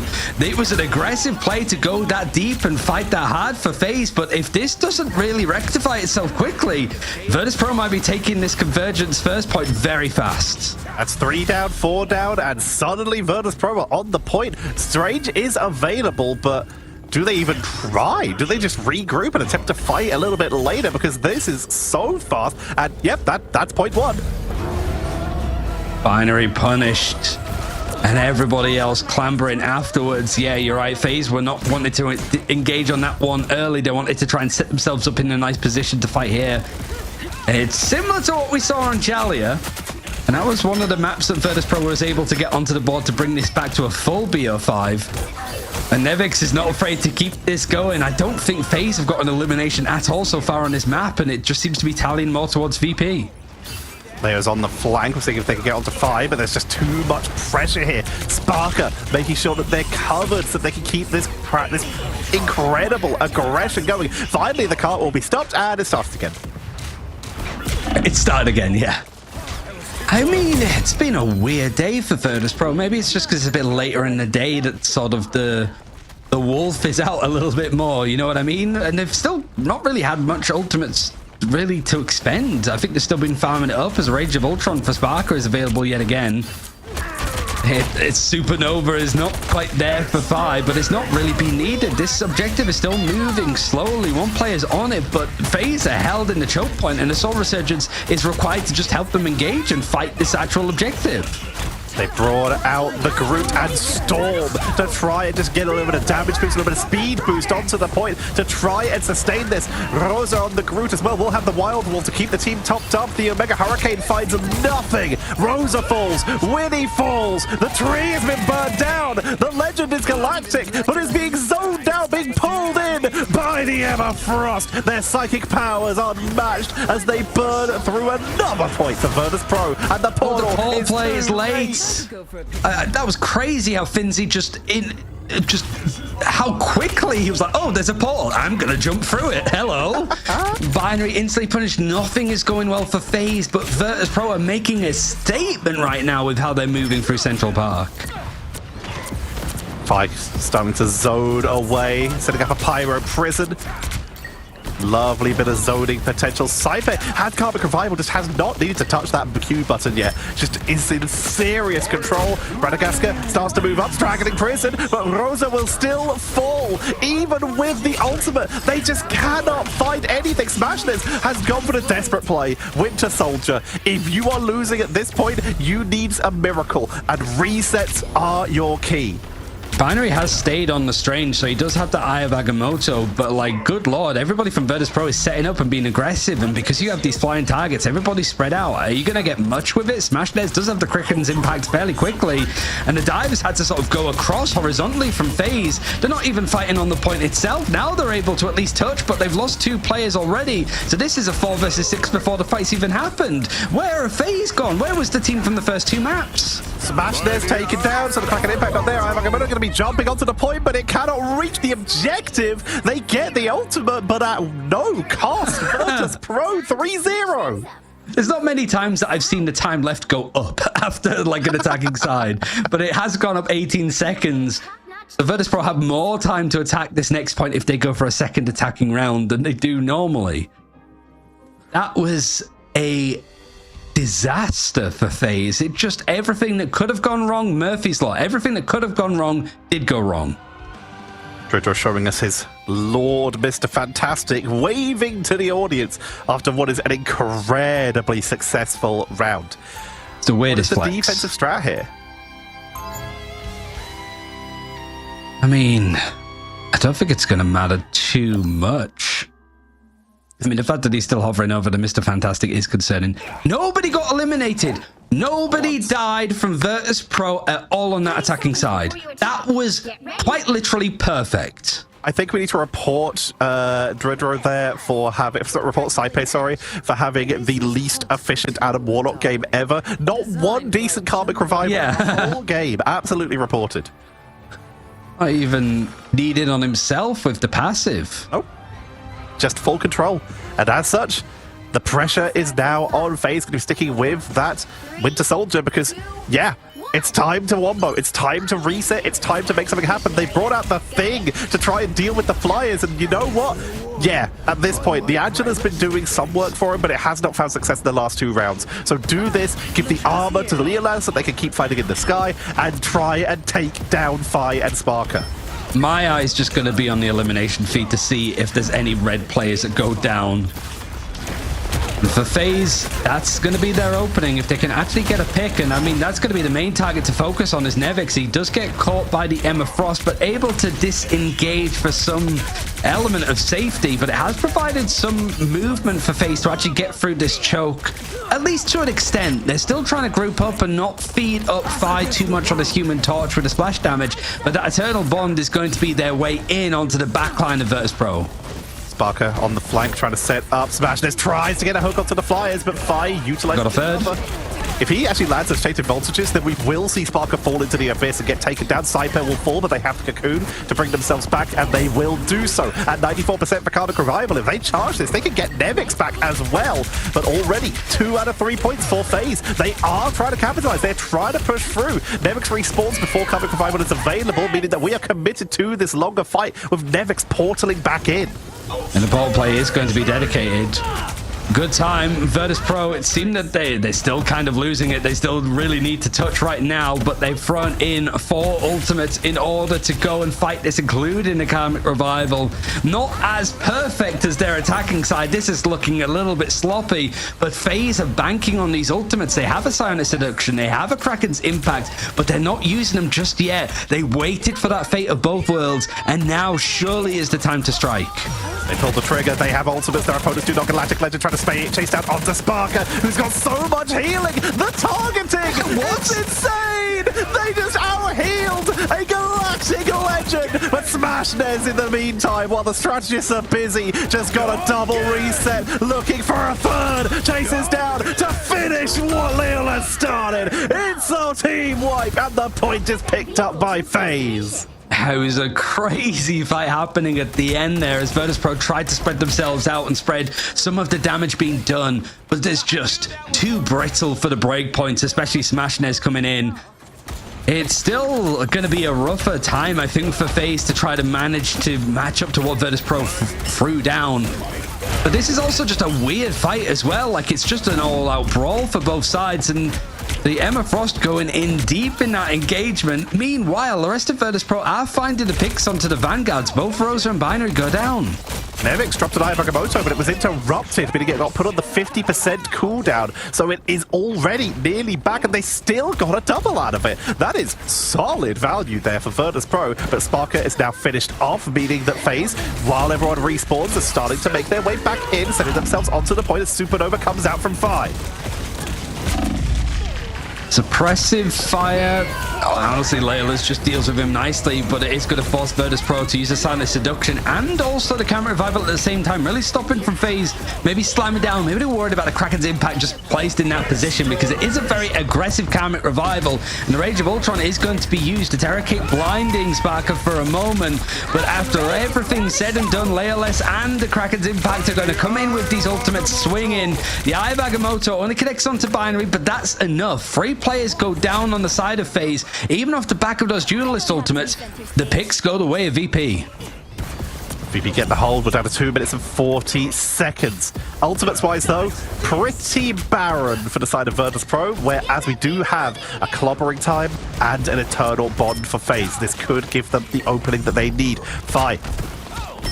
Sustained up has that regen drone, the imperative mend, and of course that imperative patch for imperative fireball for the extra burst bonus health. We're seeing the mechanics really tested in this one, like especially with all of these aerial combats.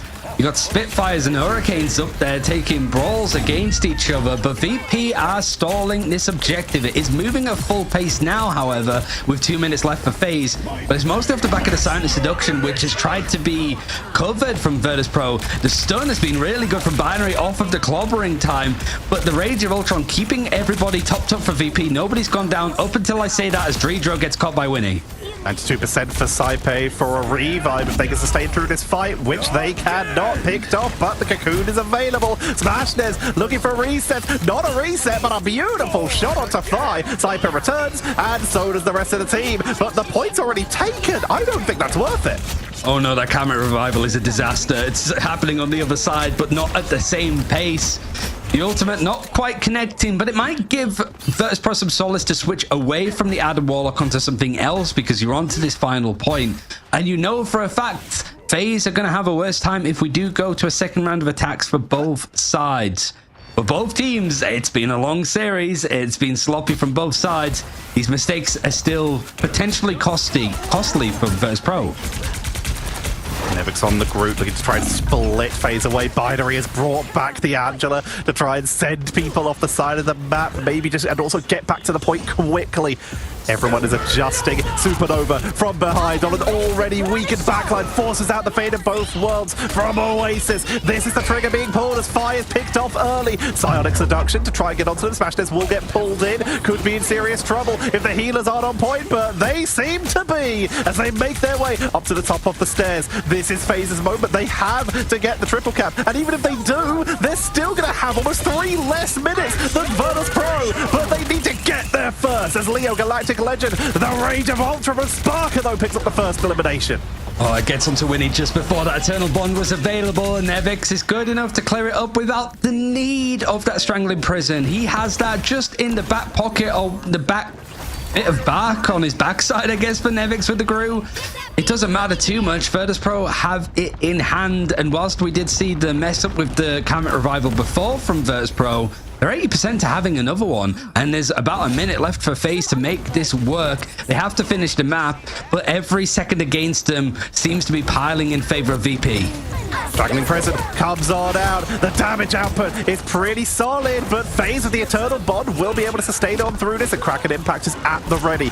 One good vulnerability from a Terror Cape with a Kraken Impact could be enough to capitalize. The trigger's been pulled. Looking onto Groot for reset number 1, which they will get, but Smashness is dropped low. Karmic Revival brings Nevix back into the fight to try and push on in to break this final hold. Kraken Impact onto Vinci. Nevix has returned. Saipe taken down, but they have Cocoon. They can return to this fight themselves as Rage of Ultron to stay on the point. Heaven's Descent to hold on the point with the Retribution to sustain on him, but Sparker's damage is overwhelming. Supernova melts on through, and FaZe are creeping forward slowly, but their health bars are disappearing. Portal for one last chance.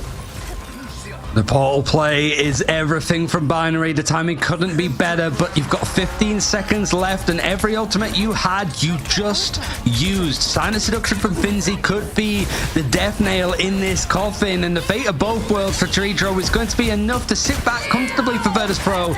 It's nothing left for FaZe. The time bank is done. OT or bust, and that pick onto Smashness might have just sent this one packing for FaZe. It might be just looking at playoffs and a third seed to go with, as Virtus.pro 2-0 down in this best of 5 Tetra requires a reverse sweep for them to go on to the upper bracket final tomorrow.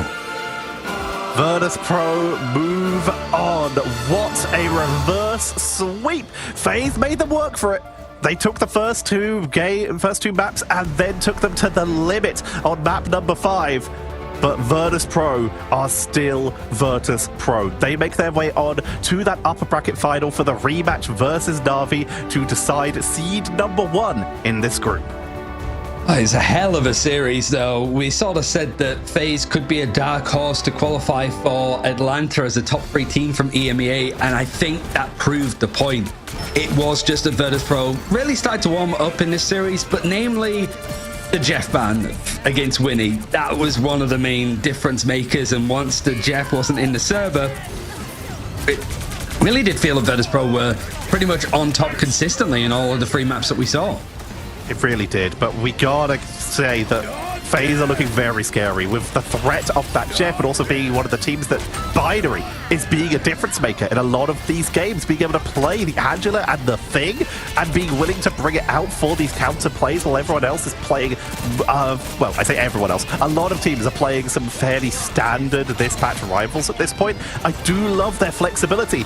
But Virtus.pro, it took them a little bit to get locked in, but immediately we started to see the team that we're so used to. It just did not look close in games 3 and 4. I think that's more to say what like Virtus.pro's tenacity in these modern FaZe, maybe running out of steam a little bit, but at least you're able to get some reps against one of the best teams in the world still. Like, you know, it's easy to really simple for Virtus.pro when there's a team that has just been so dominant for so long, and then just a couple of series that they do end up losing in their history, and the most defining because it stops us seeing them more at international events. But here, international events is not really on the focus for the teams right now. Good seeding is, but I think Virtus.pro are going to be frustrated at how that series initially started, but they can give themselves a pat on the back of like, okay, we rectified it. They're a good team. We didn't tilt ourselves off the face of the planet and go out 0-3. We clawed it back. We can do that in the big games too. For sure, and we'll 100% be asking them about what went wrong in those first 2 games if we get the interview.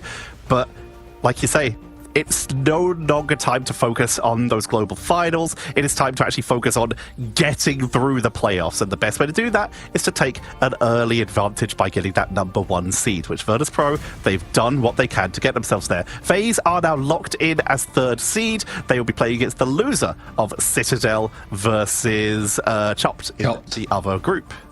I think they played Chopped in MRC, so that would be an interesting rematch potentially.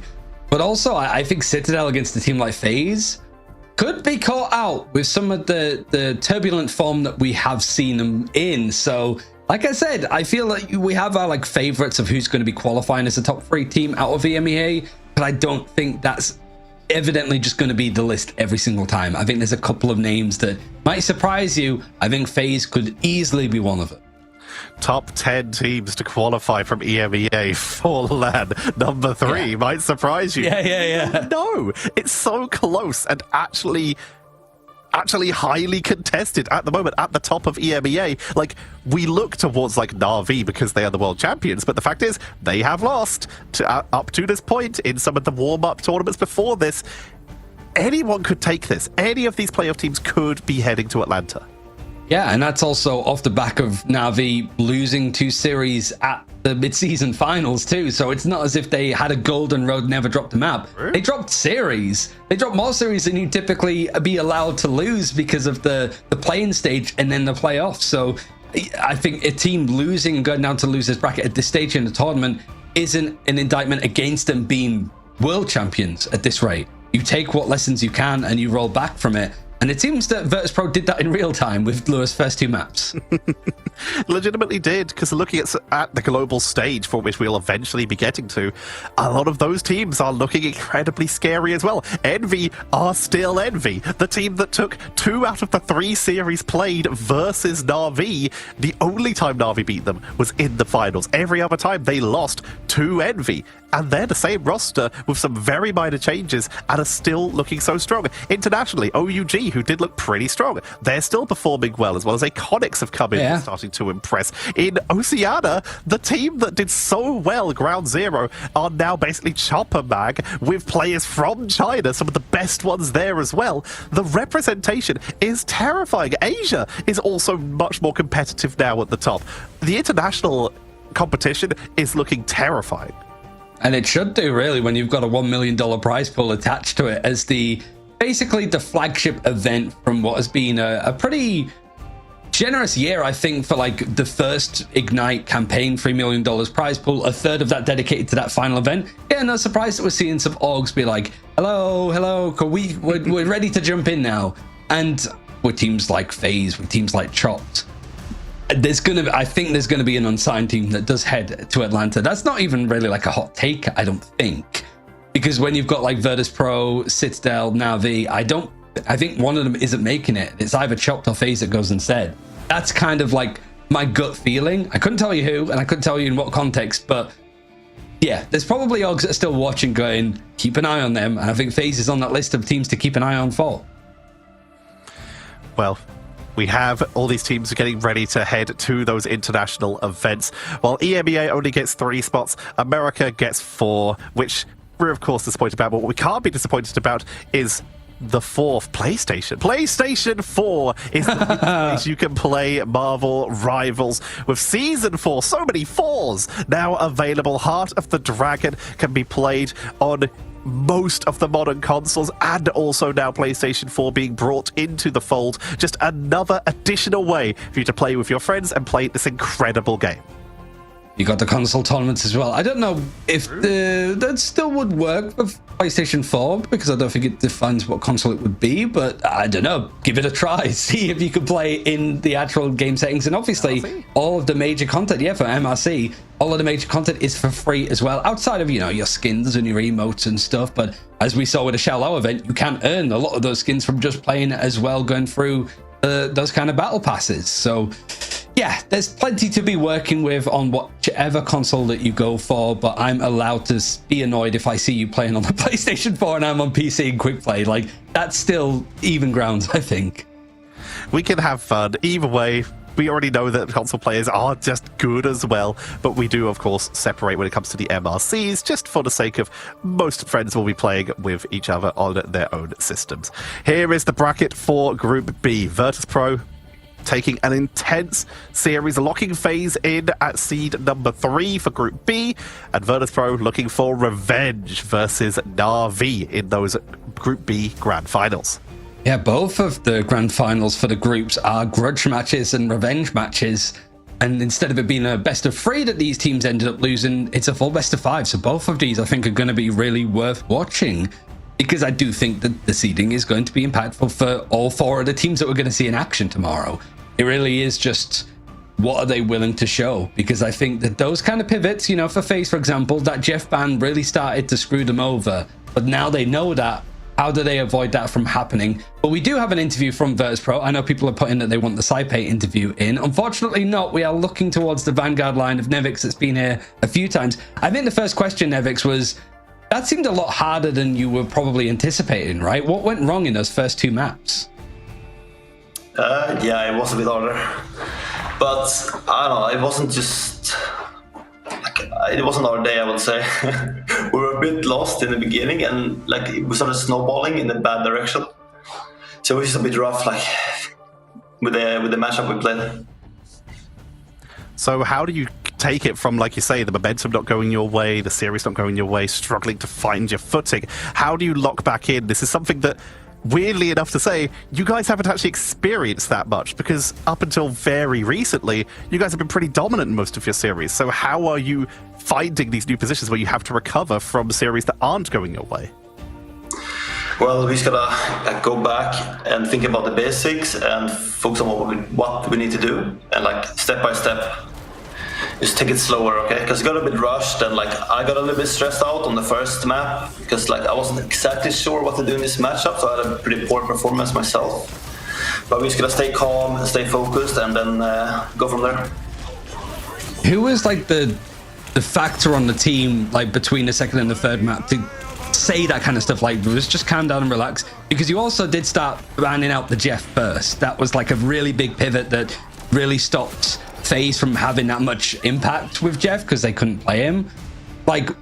Who was it that sort of leads that talk between the second map loss going into Jalia and then you winning every single map? Who would you sort of put that down as? Blaney was super useful, or Finzi was the guy that really picked us up? Who was it that really pulled you guys back into that series, would you say? I think everyone put in their fair share, and we all came together, and also our coach EKO tried to get us all on the right way, the right mindset to lock in, and that it's winnable. But yeah, the whole team, I would say. Let's talk about a draft change you guys made around when those games started going in your favor again. I would just love to hear your generalized thoughts on Jeff, as you guys went from nuking him in-game to nuking him out of game. Well, I think he's pretty strong right now. Like his healing is so high, his his survivability is insane. He's really good with the Venom because the synergy, like you dive and then you hit everyone with your left click. And his ult is also, he can like do so much in some fights, even against support ults and in neutrals. Like I don't know, it's just so strong. I know that you and Finzi, or anybody that does the Virtus Pro interviews, usually stresses about accidentally leaking anything. But it's more of a question because we have had like people from Citadel Gaming talk earlier and be like, they don't really care about the drafts that they've done. Is that been sort of similar for you? It feels like a lot of teams are just naturally, just outright saying, yeah, we're saving stuff for next week. Is Virtus Pro also on that list of there's stuff that we haven't shown yet that we're waiting to show next week? I mean, I don't know. We change it up here and there, so we definitely have some stuff saved up, but we go with the feeling of the enemy team usually and how we're feeling. So, due to your success in the past, you guys have a lot of people out there who were very much looking forward to seeing you go to mid-season. You felt just short of that. There's going to be equally as many people rooting and getting behind you guys to go to the global finals in a month and a bit. So my question for you is, what do you have to say for the fans that have stuck with you through this? Well, I appreciate all of you guys for cheering us on. Sorry. And I'm really happy that we hopefully can make it to this land, because last time it was a big disappointment. So this time around, we want to make all the fans happy, everyone cheering for us and the org, and we want to, have a good showing. All right, thank you very much for joining us. Nevix will let you go prepare for tomorrow's game so that you can get your run back versus Na'Vi. Best of luck. Thank you. And that is what we have to look forward to tomorrow. Na'Vi versus Virtus Pro and Citadel versus Chopped. Two rematches, one from earlier on in the tournament and one from a little bit later. Yeah, it's great games to sort of cap out the group stages now that we have our 8 teams for playoffs. It's more about placing them within the bracket that we're concerned about to finish off at least this week and September's action, at least for EMEA, before we get into the cold season of October. But Ignite is only heating up, right? Because we have Atlanta to look forward to. Pretty much is going to be the main thing that teams are eyeing up, and you got about a week to prepare. In a week's time, we'll sort of have a rough idea on who we're going to be sending to Atlanta from EMEA. There's still a couple more days prep to go.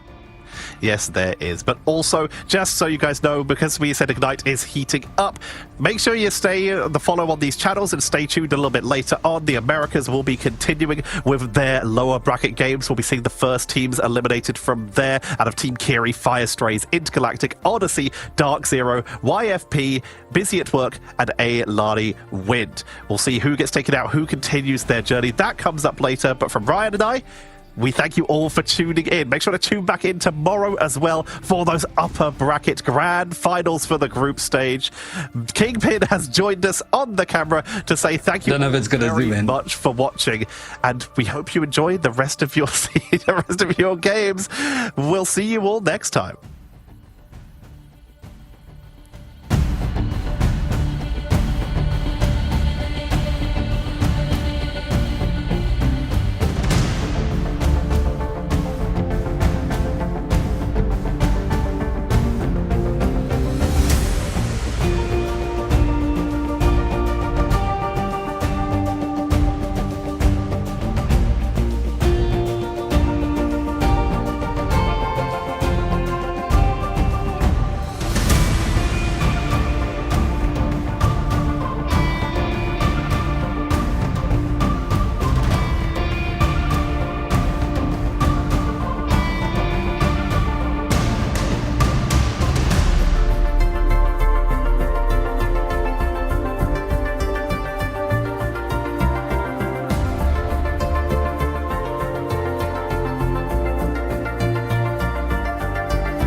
burning brightly, shining on those memories. And yes, across all time I see you turning the tides.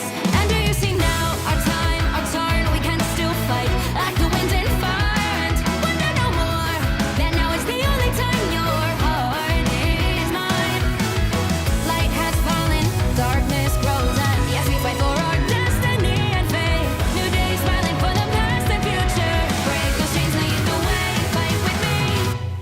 And when you wake up, open your eyes, raising up your fists and smashing through time walls before the rift splinters again. We are rebels till the end. Rise up, open your mind, hold on to your powers. No one can stop us.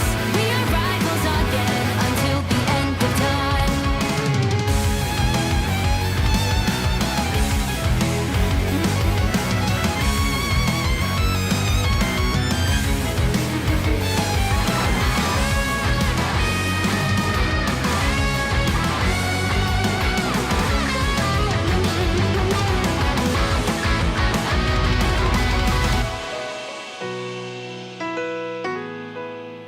Show me that you are still the only one that matters for me.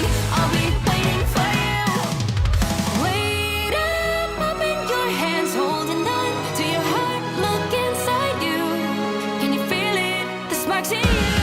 Add it up, unleash it all. Wake up, open your eyes, raising up your fists and smashing through time walls before the rift splinters yet again. We are rivals to the end. And rise up, open your mind, hold on to your powers. No one can stop us. We are rivals till the end of time.